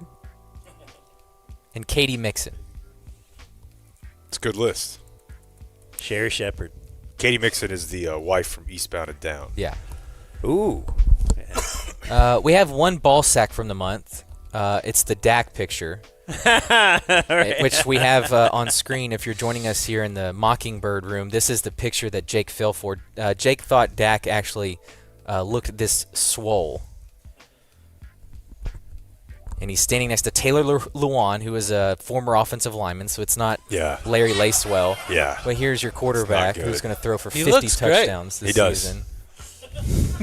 He does. Jake's like, do you guys see Dak? He's been working out. I mean, imagine if he was. Yeah, I got sacked. It's I honestly this morning Lance Forehand sent me 2 pictures of Dak from because there's a photo of this year, and the first reply is him from like 2 years ago, and I'm like, I'll show the guys, and look, he's so, and just thought, fuck it. There's no point. There's no point. He looks exactly the same as he always has. Yeah. Maybe smaller. Yeah. All right, and then general notes from the show. This from July. They never finished painting the Wailing Wall. It was a big deal. We're going to cover it up. Not only did they not finish painting it, a fucking week later, everybody had a news story about it. After we talked about it for 2 straight days. They Same never thing. Let's finished puddle of covering mud it on the up. internet now. They didn't do anything. I was looking into this. I believe it's for legal reasons. I think they know they made a big boo-boo and that they were hoping whatever fine they eventually have to pay is less if they stopped. They stopped at 98%. It's very funny. It's so good. What if they win the court case and now they can finally finish the World Cup mural? So they painted it in anticipation. They covered it with just blue paint, right? Like a primer almost, right? Yeah. So if you only finish 98% of it, do you end up with the blue walls? No, sit back down. Boo this man. I'm basket, baby. I saw others don't understand. I think I've heard understood. I saw some indication. No, that's good. They just don't get it. That there was that no one ever said yes. Like that there was some discussion at City Hall amongst the people of like, are we allowed to paint over this? And like the last thing in the chain was like someone at the art museum being like, I don't know, had a couple questions, and then that was the end of the thread, and they just painted over it. I bet stuff like that happens all the time. Just basic mismanagement. But now I feel like it's available for somebody to do something cool with. I hope they put the whales back. I know I promised I wouldn't do this, but this morning whenever you guys told me like Bacsik and Jared were going to be here, I was like, the first thing I thought was, man, sure would be cool if they were sitting in Jimmy and Rosalind Carter's chairs. Anytime we have 2 guests now, I think about those chairs. So if there's something we can do with this wall, let's not pass on an opportunity. So it's in a legal situation now. Would Franco and Franco be able to help them, or no? Is Franco and Franco? What's their specialty? There's nothing they can't do. No, they're a personal injury firm, so there very much is. But you could at least ask. But if you're up painting on that wall or something, and then you fell off the ladder because of unsafe conditions, or someone, then the guy falls on you, who's at fault there? What if a semi truck ran into you while you were painting the bottom of the wall? Somebody's got to pay. 214 or 817, then dial all 3s or go to frankofirm.com. They're great. They're awesome to work with. You'll talk to a partner, and they'll answer questions for you. You might say, hey, is this a dumb question? They'll say no. Go ahead and call them. Ask, can you help me with this wall situation? They'll be like, oh, actually, no. Well, maybe. If you fell off the wall, they could probably help you. Yeah. If you're asking, why did this get painted this way, maybe not. But you won't know until you call. 214-817 and then all 3s. Go ahead, Blake. July 6th, Jake likes seeing other people not having a good time on vacation. Yeah, and that's a bad take. I want everyone to be happy, but does that it's make just, you feel better? I mean, that's the does. way I Just feel when I it's see everyone. a homeless guy, you know? Well, like, because I got a home. I don't feel as that way as much. Yeah, but he's got a giant hog. But yeah, Ooh, and a damn. dog. His dog looks like it loves him. Yeah, just sometimes, I don't know. It's good for my wife, I think, because I think if you legitimately put like a mood meter on my wife, she's having a worse time on vacation than at home. And it's just like, you got to remind them, like, look, the logistics change. Everybody's yelling at each other. Well, it's because she put this vacation together and all she wanted was one good picture. Dude, How many moms? So, Mom. That is the mommest thing to we say. could Just put 'em fill in in the with rest of AI. it. I put all this together. All I wanted was every mom has said that. And you're Right. like, well, then just get out of your own way a little bit there. While on vacation, Jake saw a lady watching two horses doing it. Did I ever tell you about that on a video? You did. I was Yeah. blown away. I've been thinking about it a lot. Yeah, she was just watching. I think her TikTok feed was she was Latino. I think Central seemed like somewhere in Boy, Central. what an America. interesting detail. It was a hobby, I think. Like she was into breeding horses. Like it seemed like it was in a stable. I don't like. Can you call porn a hobby? I don't know that that's porn. I think she was watching. If you're watching animals fuck, it's porn. If you live on a farm, no, that's no. There's a lot of it. Yeah, National Geographic. Come on. Or just if you have a farm and you've got to make them do it. Nobody's going to call you a. Yeah. I might. I think you should. Like two underage horses, you're not called a. Yeah, it doesn't feel like I saw this happen a You few only have to times be in 3 Hawaii. in Tennessee. I saw you guys know about the roosters in Kauai. They're everywhere. So I saw a lot of chicken sex, and let me tell you something. There's no consent happening there. that is getting walked down and assaulted. Yeah, I don't know about the whole animal kingdom, right? Don't think Is it there a lot happens. of- Don't think it happens. Hey, you sure? Can we do it now? Not a lot of missionary. I don't. It just looked like it was violent. Let's see. Dan was mad that the Marlins pulled Yuri Perez after 7 perfect innings. So baseball. Doesn't establish the run guy join me there? The Marlins, the week after, went on a 12-game losing streak. Ooh, see? Point Dan. Karma. Yep. Including 2 Yuri Perez starts. So, had he thrown the perfect game, they might not have lost since. See what Very I do likely. You see Yeah. these Very two? likely the momentum would have. July 7th, the Spurs TV play-by-play guy's girlfriend leaks his affair with a Spurs player's sister on Instagram. Man, that's a great. Wow. That's a story that you hadn't heard before, and that's always my favorite. You know, you don't get too many of those in 2026. He was fired a few days later. And what was the? It was a very fringy player. Yeah. like lets you know. Yeah. It doesn't have to be just. It's a a star. lady that was around. Yeah. No. But I'm saying that he was the play-by-play guy was nailing a player's Sister. Yeah. sister. Yeah. I should ask Dave about that. Yeah. I'm sure he would have been real thrilled to talk. Rich Paul says LeBron could come to the Mavs because of oil and Africa. And There's always Macau. next year. Why didn't that work? Alan Shipnuck writes an article on how horny Phil Mickelson is. A lot of guys learned a lot of tips, tools that day.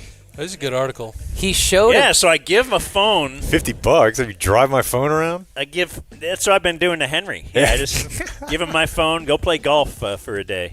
I got to do some banging. Right. He showed a picture of himself to Pat Perez's wife while he was naked, erect, and flexing a bicep. Hey, let me show you this. You know, who Let's wants? even back up. Just what if I showed a picture to a lady of just me flexing a bicep? Like right there, you're like, oh, that's kind of weird. All right, what if you were So naked? you just Well, go I think all it out? starts Like- with you having the photo. Yeah. Like, is that ever happening? Me taking a photo of myself flexing? Yeah. So yeah, I mean, there are 3 things here: naked, erect, flex. I want to know the order. Like, do you just start with naked? Nah.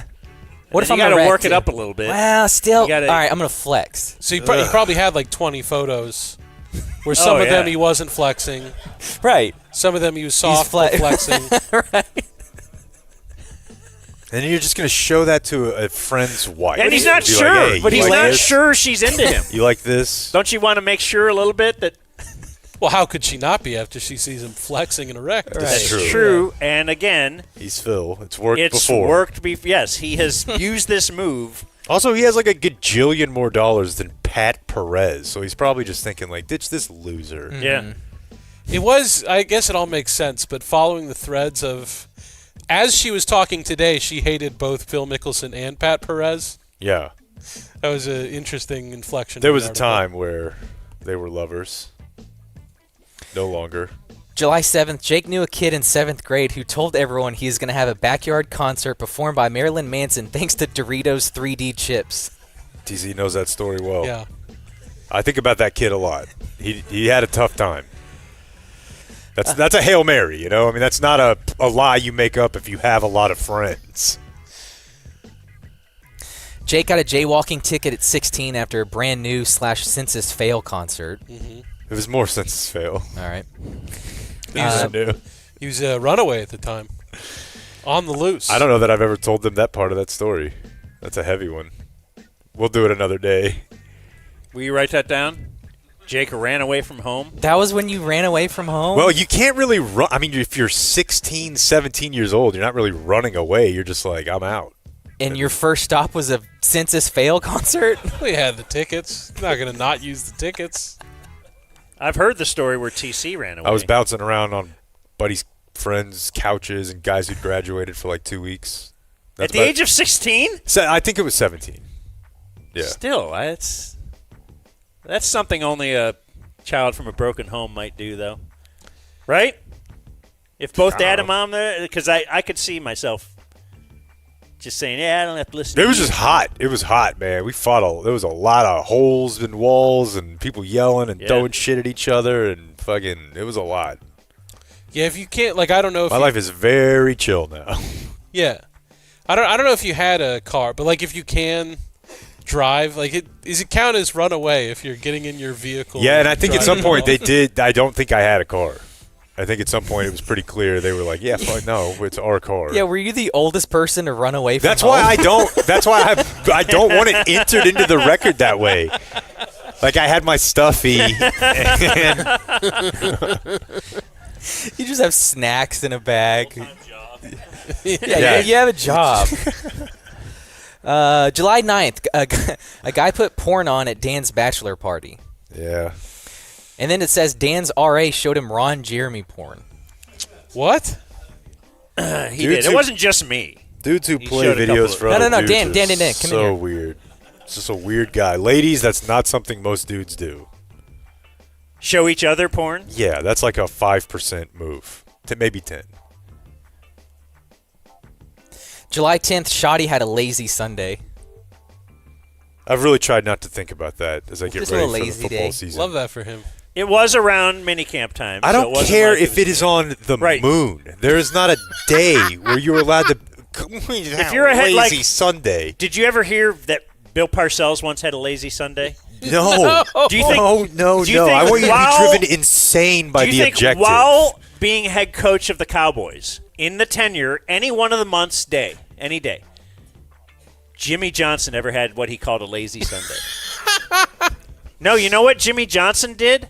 When he got the offer to be the Cowboys head coach, he said to his wife, I'm just divorcing you now Yeah, because so I good. know. That is such It's so That's good. a part of that story nobody talks about. It's He all I've just- thought It's in about. the No, all I'm documentary, going yeah. to care about is this job, so why don't Yeah. we just get divorced ahead of time? Right. And they did. Not let's see how it goes and we'll get. No one he's was like, no, no, no, cheating. no, Not no. I need to be well-rounded. There wasn't The a Dallas fight Cowboys, before. okay? Right. I think we know where this is headed. We don't want well-rounded coach. We want guys sleeping in the office. Meanwhile, this A lot of dude's guys over are here. married. Very few have 2 Super Bowls back to back. I know which one I want to be. I'll see you later. Other guy sitting on the couch in the kitchen. You hear, you want butter or butterscotch popcorn? Now, Shoddy does have. I stayed at the apartment last night. He has a separate nice. location. It's a good move.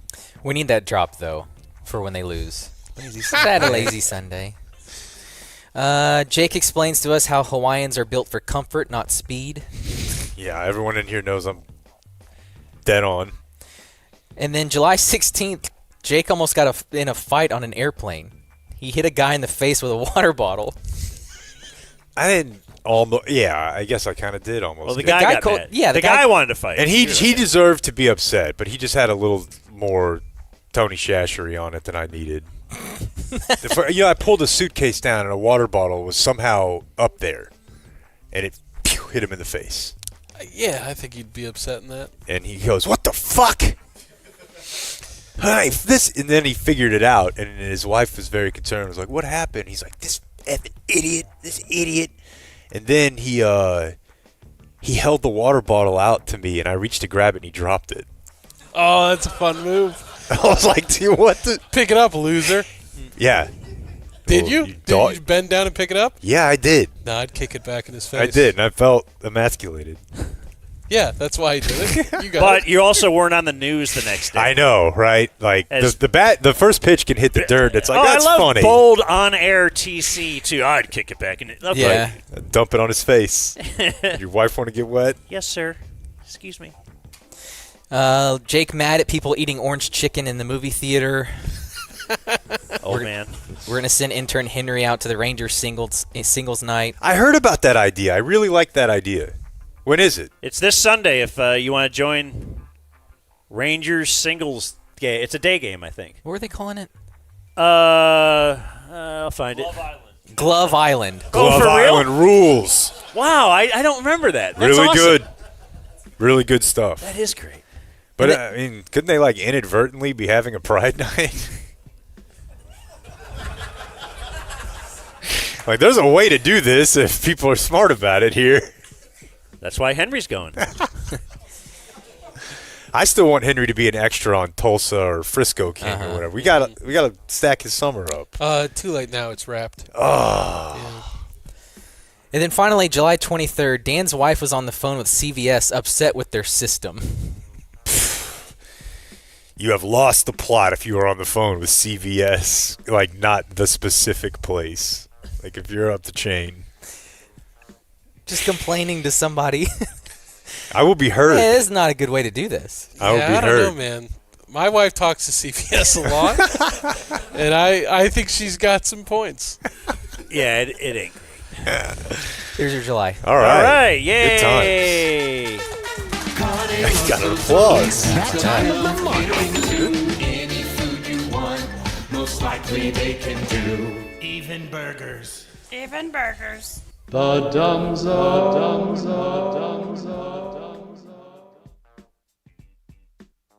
So it's time for a new vehicle.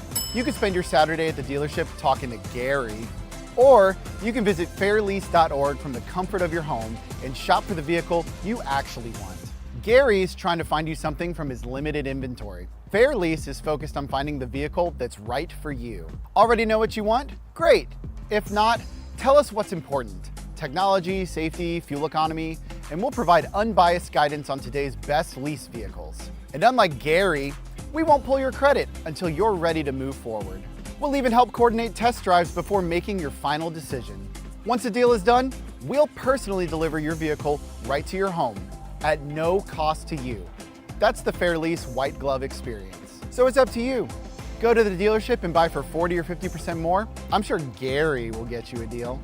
Or reach out to us. We'll do all the work and get the lowest haggle-free price. Experience the Fair Lease difference today. Are you all in? We are with all-in pricing at Flooring Direct. I'm Rick Renner. Often other flooring companies quote you low to just get the job. And then when they tear up your floor, when you're most vulnerable, that's when they start asking for more money. We don't do that at Flooring Direct. No surprises. We know what it takes to have a perfect installation. That's why we're the highest rated company in your community for decades and running. Go to flooringdirect.dfw.com. Our pros are the nicest. We've got the best prices at Flooring Direct.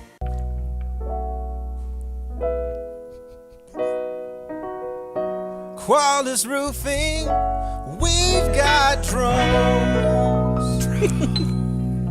Boy, they do. And they're going to take those drones, fly them up top, and get a good look at that roof and inspect it. They will. I never knew that until you told me last week. The whole lead up. I was last week years old when you told me that Qualis Roofing has drones. But yes, apparently the insurance companies recommend you get your roof inspected twice a year. I think that's a little ridiculous. Let's at least make it once, though. But the drone makes sense now, though. Because you don't, I mean, if you're going to be going up there, once, twice a year? Yeah. You're going to need a drone for that. QualisGC.com. They're great. They're great with listeners of our show. We've had, tons of people just come up to us and tell us how awesome the experience was with Qualis. I don't have to have anybody to tell me how awesome my experience was. They put a new roof on my house. I wasn't sure if I needed one. I knew that we haven't had a new roof in over a decade. And they went up there, inspected it, and they're like, yeah, you got a lot of hail damage here, man. So we'll take care of it. They took care of everything. They dealt with the insurance company for us. I didn't have to do all the calls on that end, and all we paid is the deductible. So Qualis Roofing, go to QualisGC.com. Do they have a number? They do. The phone number is 817-500-9008, and all of those are interesting copy points. But there's one final one. That's where he was leading you guys in it. It doesn't matter. Qualis Roofing, we've got drones. Magnificent. James Harden. James Harden had his jersey number retired by a Houston strip club after he spent $1 million in one night. Chuck Knobloch. Chuck Knobloch once had the yips, threw a ball into the stands, and hit Keith Olbermann's mom in the face. Do you like sports, entertainment, and obsessively noting the minor transgressions of famous people? You'd be at home with The Dumb Zone, weeknights at 9 on Fox 4 Plus. We're going to throw a shot in this before we left. Awesome, let's do it. What do you think? Couldn't hurt.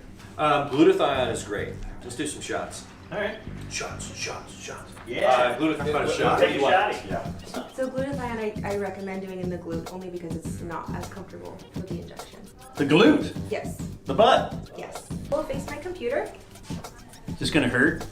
It's not going to be as comfortable. Glutathione is kept cold in the fridge, and I think it is a little spicy, just from personal experience. So you've had this? I have had this. Okay. Are you ready? I'm ready. Hear that bell just rang out there.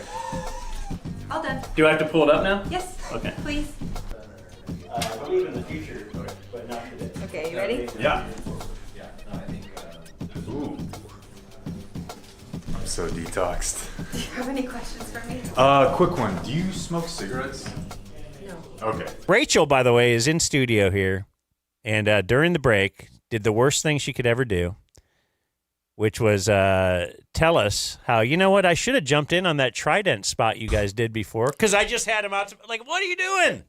That's not great. everybody's That's the best endorsement ever. Most why people y'all are are not. the professionals. Most people are not pros. Yeah, this is the first time I've ever talked into a mic. I know that's not true. So tell us about Trident real quick. Why did they come out to your place? So Jeremy came. So of course I listened to the Dumb Zone, and I sent him a text message and said, "Hey, I bought a house, and I would like y'all to come and try to fix. I think it's off the tracks. There's an issue." And they came out and actually quoted out a new door, and it was a lot less expensive than I thought it was going to be. I was like, "Oh, okay, that's incredible." I ended up with a really beautiful door, and it's insulated. So the custom garage that I'm putting in will actually be protected. And we got the new motor and everything. It connects to the Wi-Fi. It's incredible. And it was a lot less expensive than I thought it was going to be. And I've actually referred them, because of what I do for a living, to several of our clients that when they are buying a house and they bought a house, they were like, "Oh, this garage is just trash." And I was like, something that will pay for itself many, many times over is a brand new garage door and a new motor, hooks up to the Wi-Fi. So if you leave the house, you can close it. And I'm so glad that we did it. It's incredible. So that's my little piece there. So thank you, Trident. Y'all did an incredible job. Is somebody in there? Sir, can you hear me? Yeah, I hear you. Sir. I don't know if I'm okay. Can you get out for me? I'm hurting. Let me get my phone. I gotta call somebody. All right. Yeah, we're calling Eliana. Before you call the insurance company, call Frankel first. Frankel and Frankel. Call 214 or 817 all threes. This is the best time to get your pool cleaned. It's spring. Everybody's getting ready to jump in the pool. I'm sure you guys did some of that this weekend. I've only had one cleaning done, so this is all I can speak to. But I will tell you that no BS, my wife came home and said, this is the cleanest our pool has ever been. And we had a guy, and it's about the same price. I thought he was doing an okay job, but I don't know him at all. I mean, whatever, it's just a guy. I'm sure he's a fine guy, but whatever you guys did, it definitely was noticeable, like very noticeable. Well, I heard there was problems with your filter you didn't even know about. We might have had a little bit of a Dan previous roofing company or whatever, because they had left some stuff that was a real problem. No, they were just kind of ignoring. No, I saw your guy noticed it. I was at Jake's house too.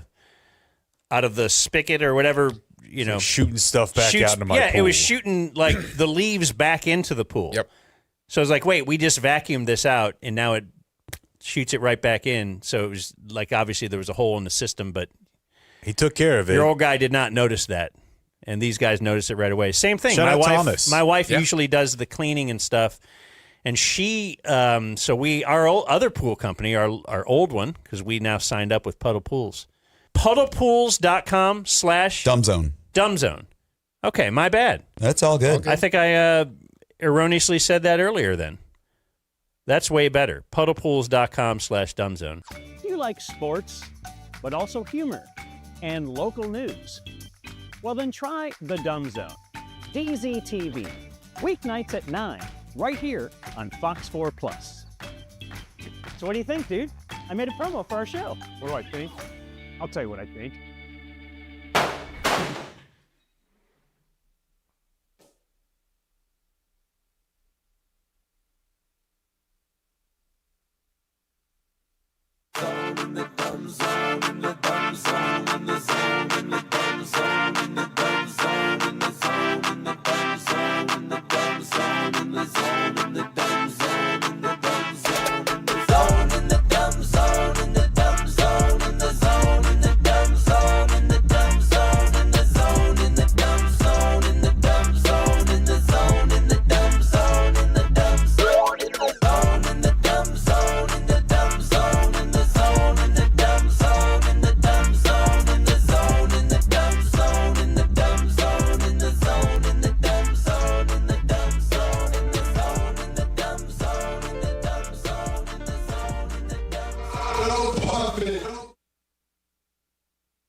So I just stopped throwing. Like in front of people, I would, if it was football, like we're catching, I'd toss it back underhanded. Yeah. If it was baseball, I'll catch like you for you. mentally. I couldn't do it. You mentally were like, I'm not throwing the Yeah, ball because I you do it enough times and people laugh. Like every dude who would throw. That's awesome. But the truth is, the guys who don't throw, they just don't throw. So nobody ever laughs at them.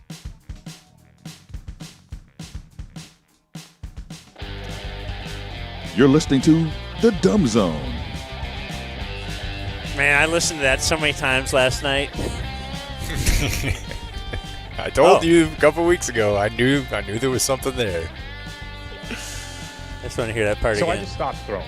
Like in front of people. You mentally were like, I'm not throwing the ball. Yeah, because you do it enough times and people laugh. Like every dude who would throw. I just love how you laugh.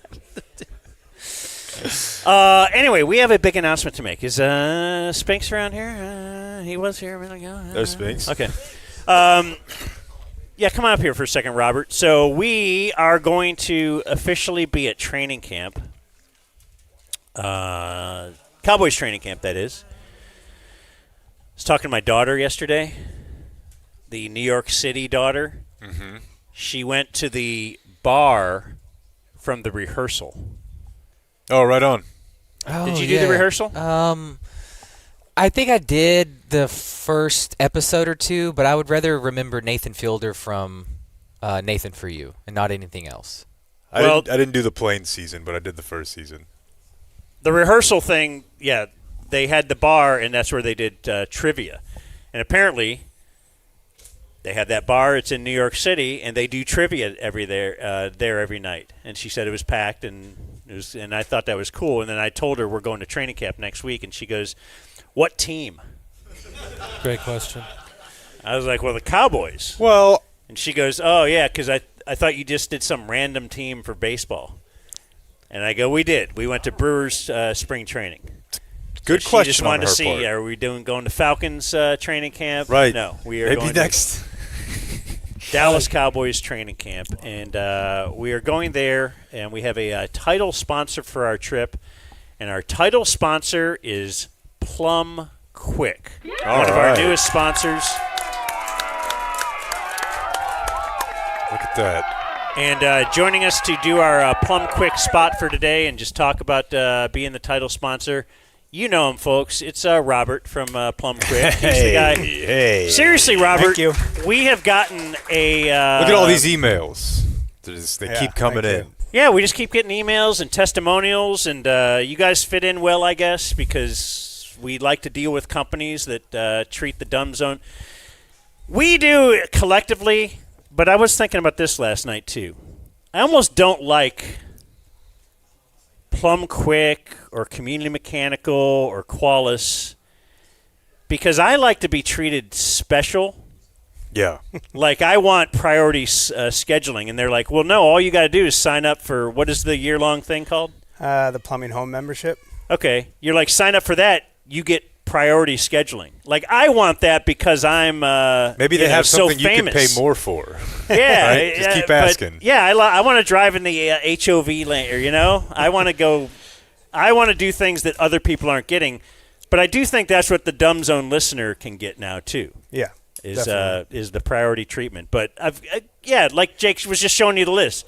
We're getting emails, texts every day about just how great you guys are and how you kind of go above and beyond and how the name kind of fits.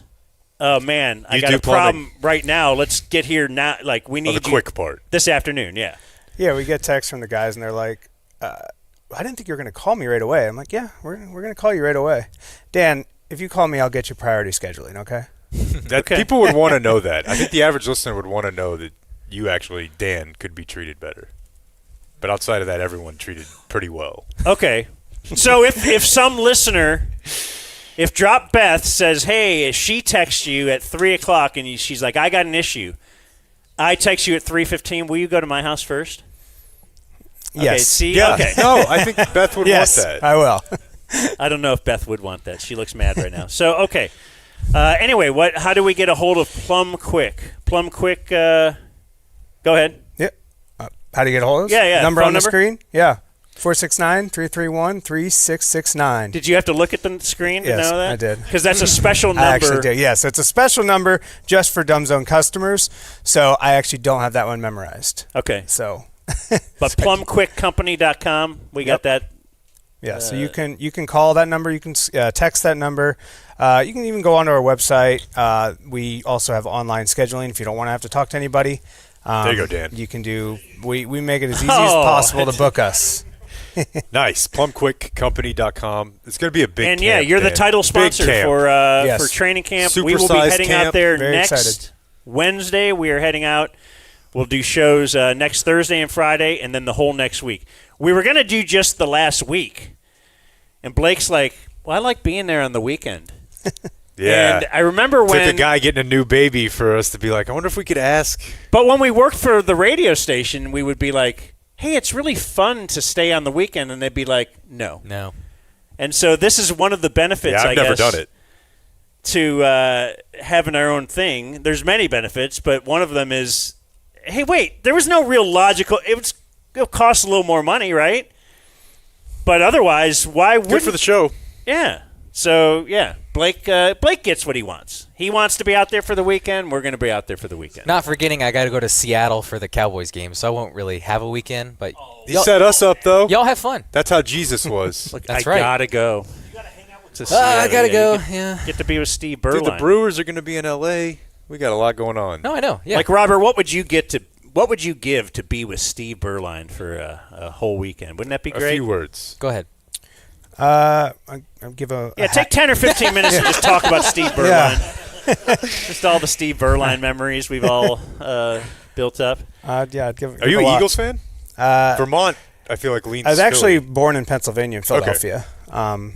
But I actually grew up as a Dallas fan, a Cowboys fan. That happens a lot up there. You grew up in Philadelphia? Yes. So you're fired up about LeBron? Actually, yes. Yeah. But I just love LeBron. Yeah. I mean, anywhere he goes, I'm like, now I'm that team's fan. This is your guy, right? Okay. I just love I knew I liked Robert for some reason. I'm just definitely like the bandwagon fan with him. So. Okay. I like it, yeah. Yeah, this is working out well. I like Robert even more. Hey, Robert, everybody from Plum. Well, thank you for thanks for sending us to training camp. All right. All right, yeah, you guys are welcome. I got you hats and stuff too, by the way. So wear the hats at training camp. You can get all that gear for you guys. So hats. Yes. I think Do I you got like some the head depth? purple shirts. Oh, I'm in on the shirt. There you go. For I knew sure. that. So yeah, love I'll leave this here with you guys. Okay. Okay. Thanks, Robert. Cool guys. Thank man. you so much. Everybody, call Robert. Put it in your phone. There's Plum Quick. And let's do the news. Here's Jake with the Dumb Zone News. Did I put the photo in there, Clayton, of what's going on in the room next door? The Plum Zone. Wait, I just want you Wonder if guys- they changed their name to Plum Zone Plumbing. You could probably pitch him on it. Or we change our name to Dumb Quick. We'll work on it. Victim died overnight in Dallas. What? That was a sad way to start the news. It's the news. People die. But there's a fun angle. That's why it's in the news. The fun angle is that this person was shot in their car and then drove into a lake. Did you guys know there's a lake in Dallas called Fish Trap Lake? I definitely would not move there where I have fish. It feels like they just call it Fish Trap. So there's a lake in Fish Trap Lake. You get shot. That's what I think people don't think about. You see it sometimes in TV shows, but the person who's driving who gets shot then wrecks the vehicle. I feel like that's oftentimes probably what kills you more than the getting shot. In this case, the person drove into a lake. Tough luck. Yeah. There's that lake in my neighborhood where somebody drove in and died. Remember that a few years ago? I didn't know somebody drove in and died. You don't remember it was like there was a suit against one of the auto manufacturers. Was it Toyota? I didn't want to just throw that out there, not knowing if that's true or not, but TC don't give a shit. Yeah. Like the brakes would stop working or something, and they ended up just going down. It was what's that road called? Lonesome Dove, and this went right into that pond. My wife was at the stop sign and saw it, and saw the people die. Wow! Like 4 people died in that vehicle. But I was thinking, as I was walking the neighborhood the other day and looking at that pond and thinking about the fact that somebody drove in there and 4 people got fished out, couldn't you just steered around the pond? Couldn't you have, I don't know. Like, if I ever start driving and and the brakes go how out, old was the person? Would you think I should go into the pond because that's a soft landing? Because you don't want to drive right into the tree. No, you don't want to be in the pond. I'm doing just about everything. I think I might take tree. Like, if I could clip the tree. You're thinking that now, but if you're just driving and you hadn't thought of it ahead of time before, would you think, wow, the water's soft? Like, I'm just wondering, how do people drive into ponds and die? Like you have here. Yeah, well, this person got shot, so they were really not in control of the vehicle. It was not an elective decision. All right.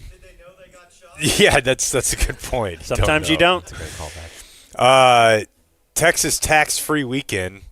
Now, this is probably on the list of things I thought was going to be a bigger deal when I was growing up, but it might have just mean that we were a little closer to being broke. But this was a huge deal when I was growing up.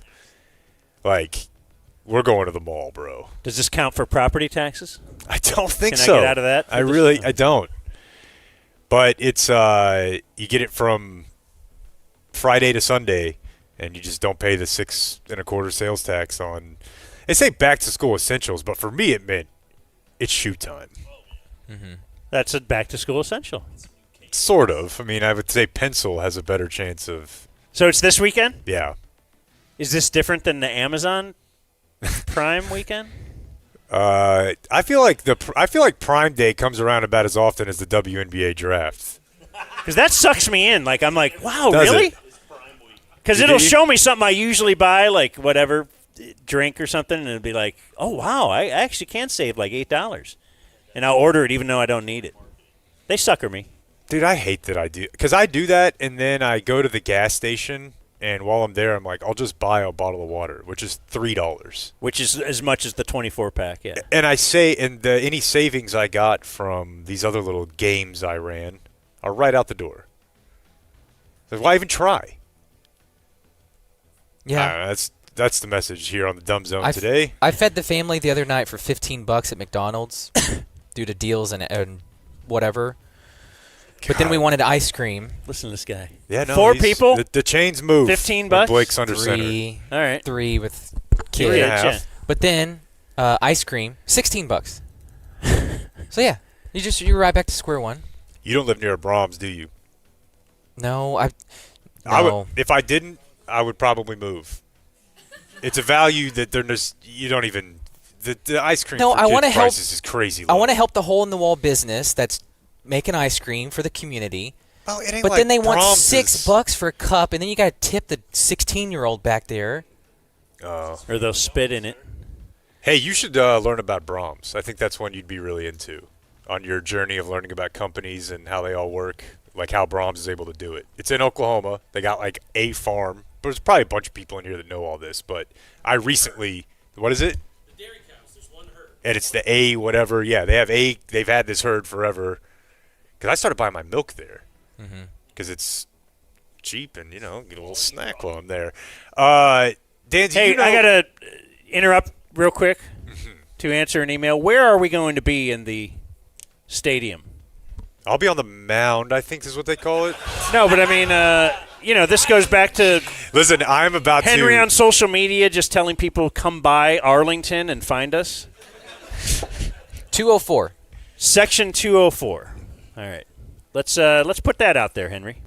Section 204. I am due to be cut down to size out there, so why not just keep making cocky statements? Oh yeah, dude, you're gonna be great. So do you guys know who Kay Granger is / was? Kay Granger. I know you do, Clayton.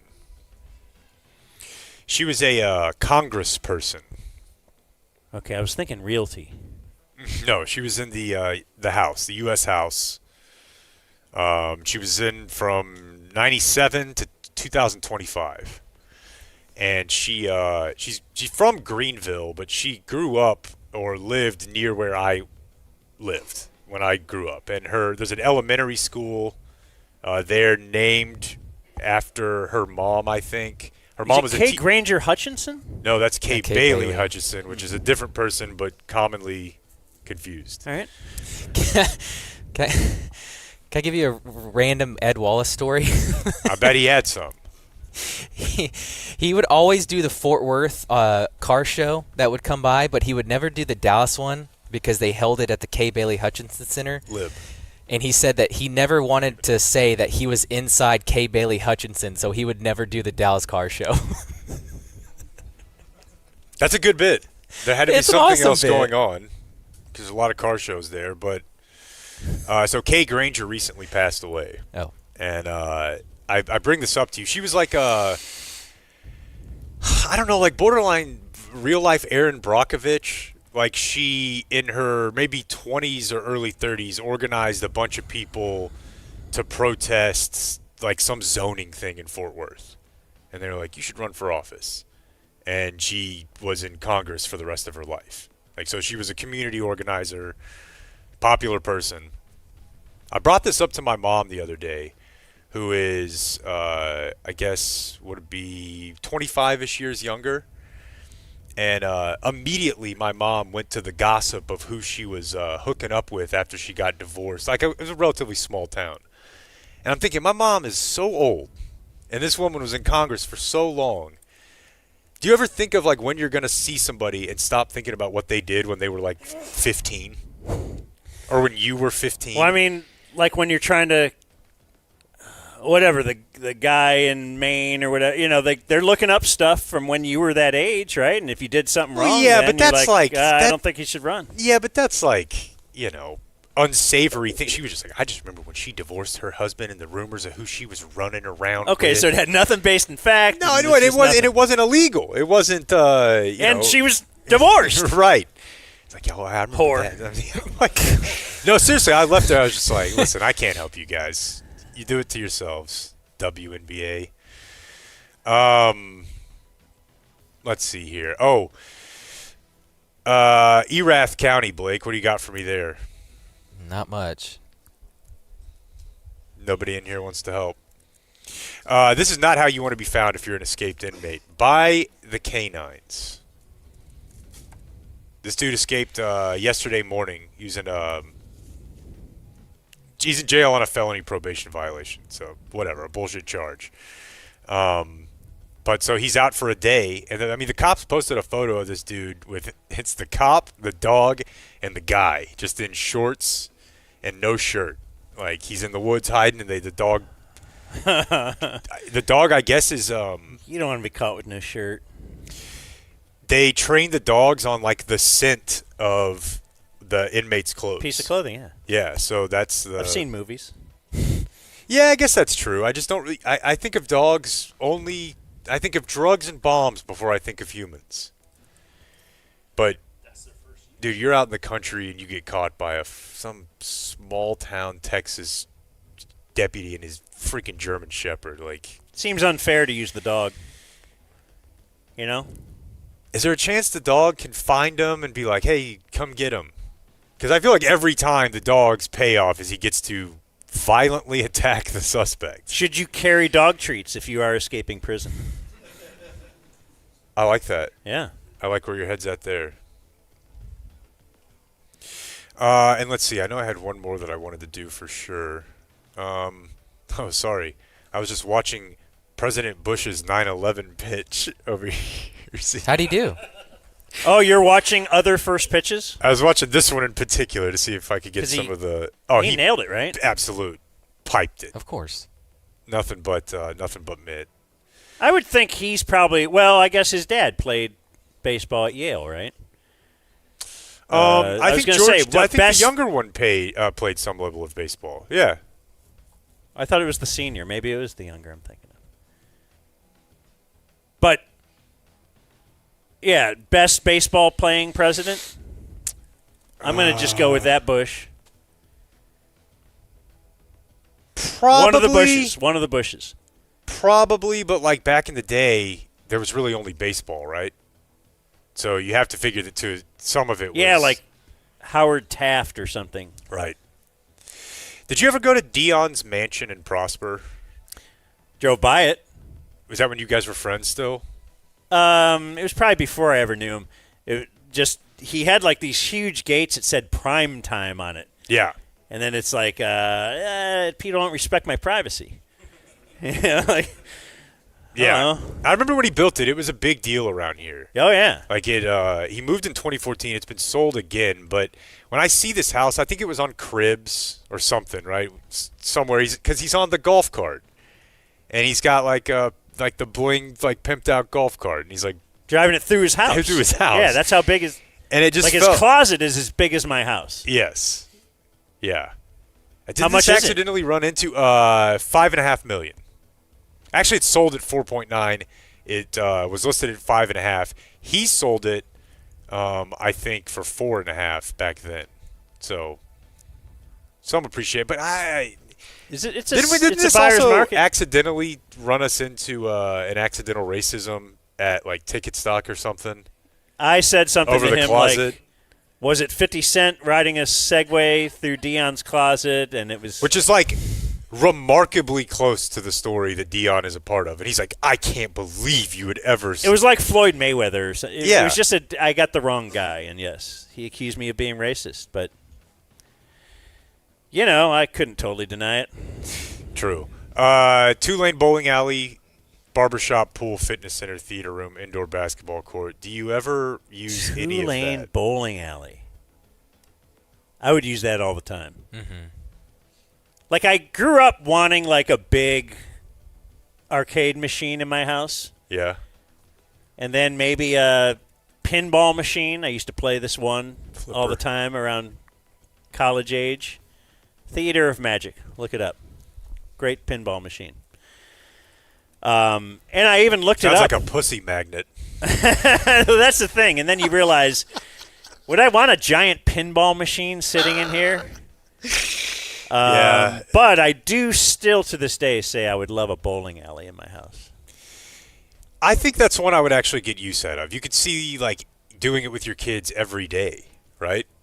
Because remember when we went bowling with Blake and he's like, "Oh yeah, I bowl 200 all the time." They didn't even get 100. Didn't say that. Oh man, You have no idea. Balling. Didn't say that. He was and so embarrassed. Might as well have been rolling balls on concrete for what it's worth. But the truth is, as I stare down, give me a real lane. This first pitch, no, it was somebody else's. The guy fault, complaining about his minor league park. Oh, yeah, no. I'm sure that's what it was. But as a guy who's got to go out there and do this today, that actually was a very important piece of my mental development. Seeing him fail because it was bad. The failure athletically that he authored that day, I thought, well, there's nothing worse this year coming for the Dumb Zone. By the third game, I had it somewhat figured out. By the third game, you had a third digit on your score. That's right. All right, there's your news. You play it. You thought you hit it. You thought you had a walk-off. I thought I did. The Dumb Zone. There are many people have to control these things. Like and subscribe. Like, since the day he called for making the change, how many have been right? 0. And they're all still better than it was before. That's the thing. But you know what's always right? Fairlease.org. So true. That'll bring us today's viewer mail birthdays. Fairlease.org. They recently hooked up Brandon Aubrey with a vehicle. That's right. They've worked with a bunch of our advertisers. Community Mechanical of High Note has a few of their trucks over there, and maybe even 4 or 5 trucks there now. So they're great with the business. When it came to community, they had already had a couple trucks under lease with D&M, and they said, so we'll let this lease run out, and then we might hook up with you. And they said, well, let's look at that lease. And they could get such a better deal, they bought him out of that lease. The better deal have to do with the fact that they work with the Credit Union of Texas, I believe. I believe it does. They'll tell you all about it and how they can work with you fairly, regardless of your situation. Find a vehicle and a deal that works for you at 972-705-4815. Connor and Nick are Dumb Zone liaisons. Let's see here. Only one viewer mail birthday today. I have, hi, Dan. I'd like to wish my buddy Ryan happy Dirk birthday. This is Ryan, the husband of Liz the lawyer. Oh, hell yeah. Power couple. We know Liz the lawyer very well. She's great. My birthday is tomorrow. I think it's today. Since that is the plan, we plan on entering the Chinese D trap together at 11:59 and try to separate at midnight, as Jake suggested last year. Did you say that to them? That's terrible. I don't know, but I have long loved the idea of the Chinese dick trap. There's only one way out. You've long loved the idea. In.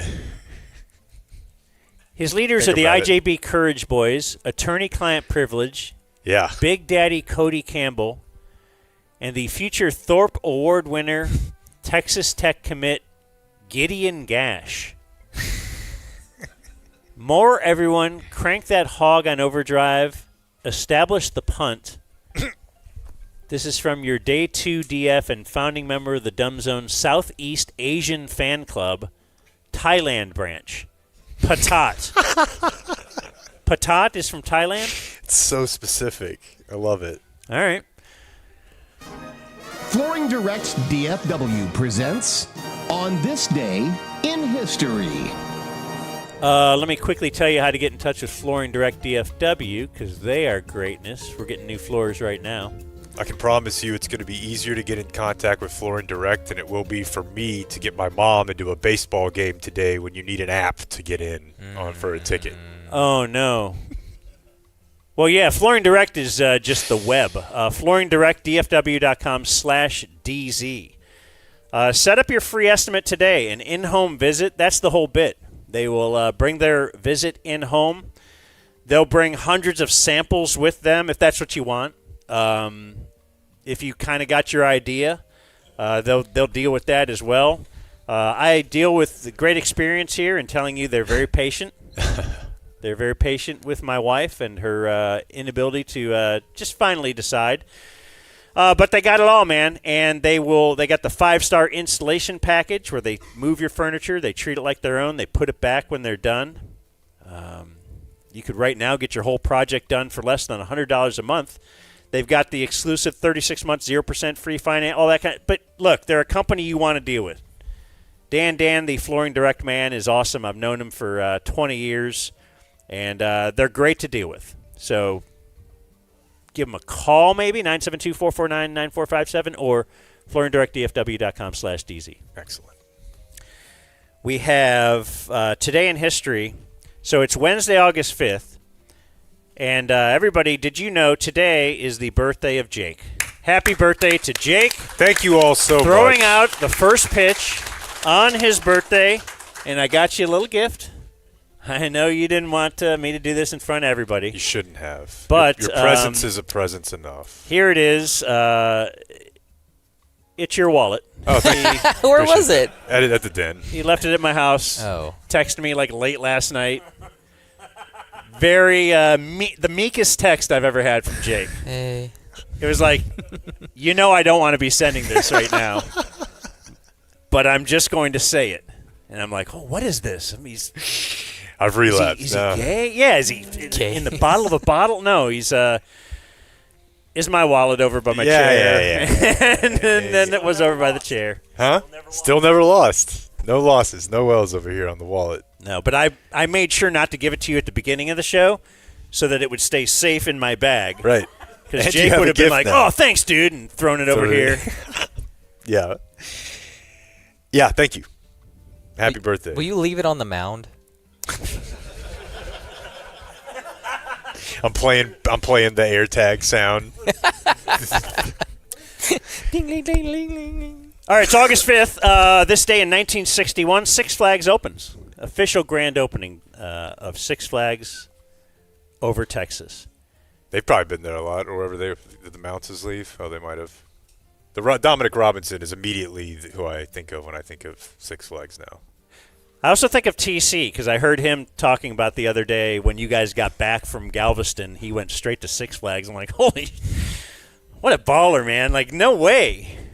I need buffer days. I can't believe you guys just I don't need shit. But having a kid with you that's what I was amazed and by. And then went right to Six Flags. Whatever, but the kid having that kind of – my kids get worn out, man. My kids are – soft? They must be soft, but they'll just straight up be like, man, can I get a day? We just don't do anything. And I'm like, no. Unreal. You see that woman you came out of? On this day in 1962, this is why we had Jared on today. South African anti-apartheid activist Nelson Mandela arrested on charges of leaving the country without a passport and inciting workers to strike. It was probably more that. Yeah. It was the beginning of 27 years of imprisonment. Jared is South African. Right? He is. Was he born in South Africa? No, I don't think so. But I told you the other day I was listening to a great George Carlin bit on the term African American and the problems with it. He's like, oh, how about this white guy from South Africa who moves here? No, not you, dummy. On this day in 1964, Navy pilot Everett Alvarez Jr. was the first American shot down and captured in North Vietnam. So this is 1964. He would be held until February 1973. God bless, man. My heroes don't get caught. I know. Picasso, just free that whole time. Walking around. On this day in 2014, tell your daughter that the Spurs hired Becky Hammon as an assistant coach, first woman joining an NBA coaching staff. On this day in 2019, I'd never heard of this guy before this morning, looking this up. Brazilian drug dealer Clavino da Silva. You ever heard of that name? I thought that was a UFC fighter. Well, he was a Brazilian drug dealer in 2019. Bad branding then, right? Because all these other guys, we know they're cool names. El Chapo. He had previously escaped from prison in 2013. He's in prison in 2019. He previously had escaped from a prison through a sewer system. He had watched Shawshank, and he's like, whoa. This time, he's tried to escape from prison, but he was caught. He dressed up. His teenage daughter came to visit him. And so he put on, then she stayed in his cell, and he put on a silicone mask and a wig and tried to get out. Excellent. But he got caught.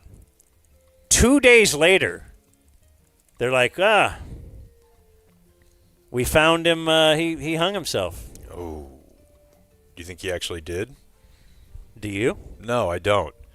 And this is potentially offensive, but like when you, like when you watch Spanish, particularly like Mexican TV, like Sábado Gigante, shows like that, they love costumes, like even more than American variety shows do. And it occurs to me that all of these like drug lord escapes in Latin America always have some very funny costume element to it. Like they love that. That's a lot. A wig, a silicone mask, like you're dressing up as a lady or something. There's always this weird theatrical element to all their escapes. I don't think we get. Any means to the end, though. That's why we don't get as many escapes. Probably so. I mean, Plus, it's not legal to, if you dressed up like that here, you just add to your charges. Right. Yeah. And on this day in 2023, it was the Montgomery Brawl. Montgomery. A large-scale It's just altercation at the Riverfront Dock in downtown Montgomery, Alabama. The incident gained significant media attention due to its violent nature, the racial undertones. It was not good. And Montgomery's racially charged history. One famous wedding on this date in 2010, Jennifer Aniston from The Morning Show. Yep. And Friends. Married Justin Theroux and his giant hog. His hog was the best man. Yeah, but he's 5'9". August 5th. Right, his hog is the same size as mine. He's just so short. August 5th, this day in Dumb Zone history. For Jake's birthday in 2020, we booked his high school football coach, John Speed. I think about that a lot, man. Is that we lost? No. No. That's my buddy who will be there today. We lost guy. He said Jake always worked hard, loved hitting, and loved getting hit. Thought that was interesting. Yeah. I was an angry young man. Football was an outlet. On this day in 2021, you were able to shave your beard. God, You man. grew it for 175 days. Bob let you out of it because you eventually did watch Boyhood. That's convoluted ass bit. God.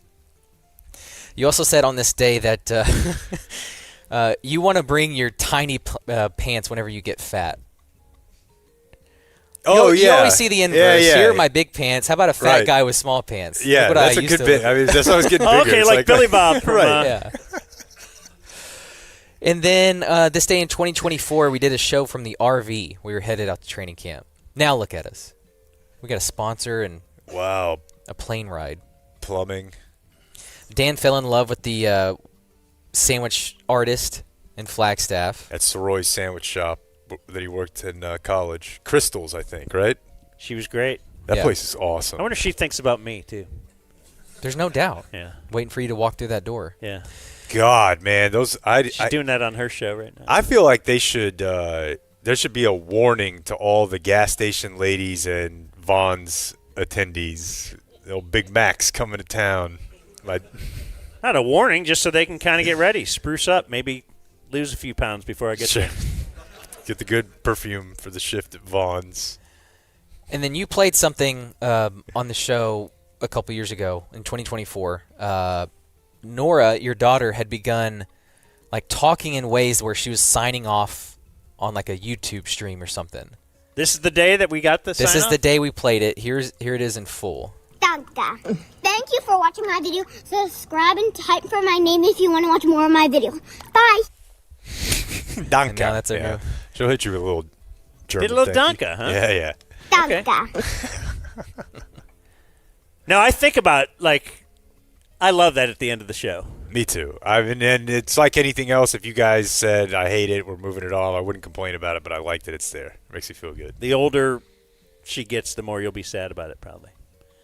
Yeah. No. I'm a handful, hopefully a large one away from having to buy a whistle. Yeah. Times are sweet still. Certainly buddy. a time. Other birthdays today, we have Everett McIver, 56. Got stabbed in the neck. Bruce Coslett is 80. Cowboys. He was the Cowboys 80s. OC, and it was the last year of Campo. Okay. Wow. God, the NFL used to have some just terrible, terrible ideas. Boring ass shit. Patrick Ewing is 64. C.J. Spiller is 39. That is the Clemson. current Clemson running back coach. Who That Ava, seems- Ava says, great guy. Okay. I like hearing that. I like hearing that. I was going to say that seems like a thing that's happening more now, but it's probably always happened forever. Just star at a school goes back and position coach. DeMarco Murray, I saw, was the one that made me think of this first, but seems common. Anthony Edwards is 25. Oh, who did I see the other day? Patrick Creighton or something was coaching. Anthony Edwards. 1-1.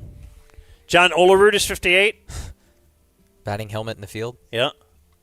Mark Mulder is 49 of Mulder, Zito, and Hudson. And that's the order for their war. Hudson was the good one.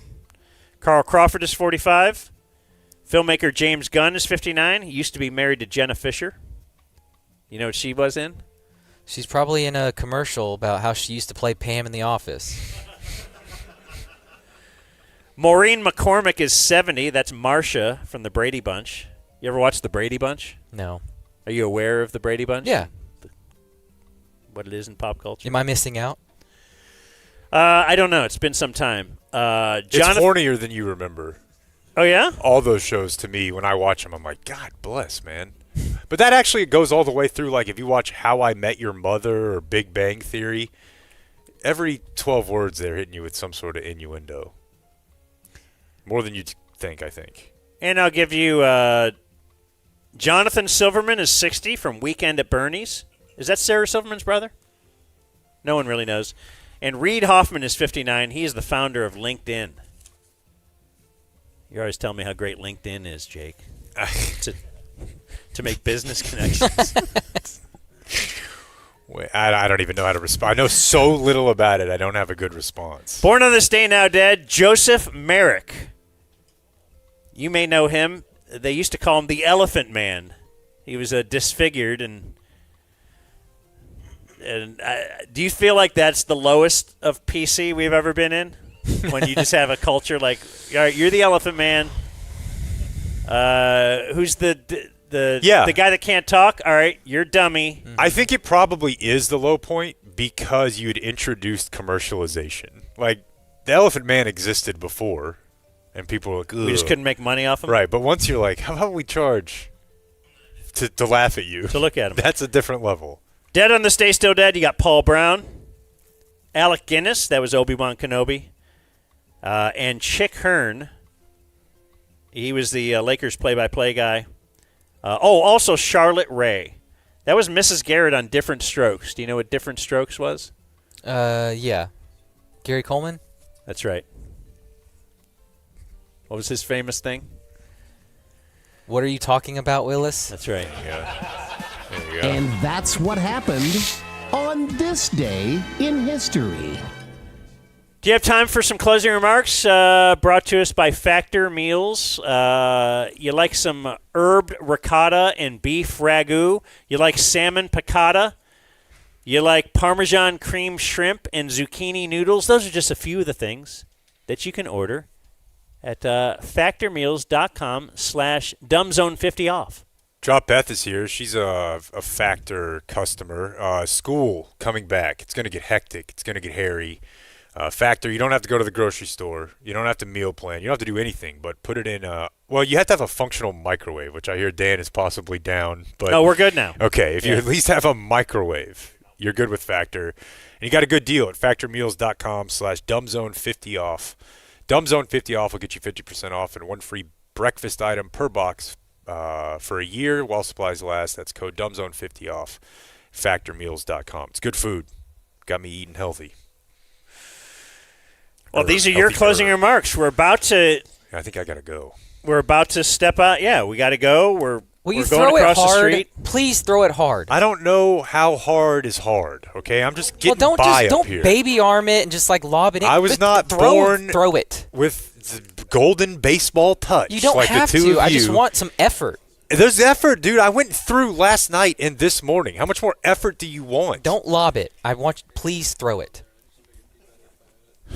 Everyone came to see you throw. God, I just want you to get out there and live your truth, man. Thank you. I want you to, that's how you. If you know one thing about Dan, supportive. That's right.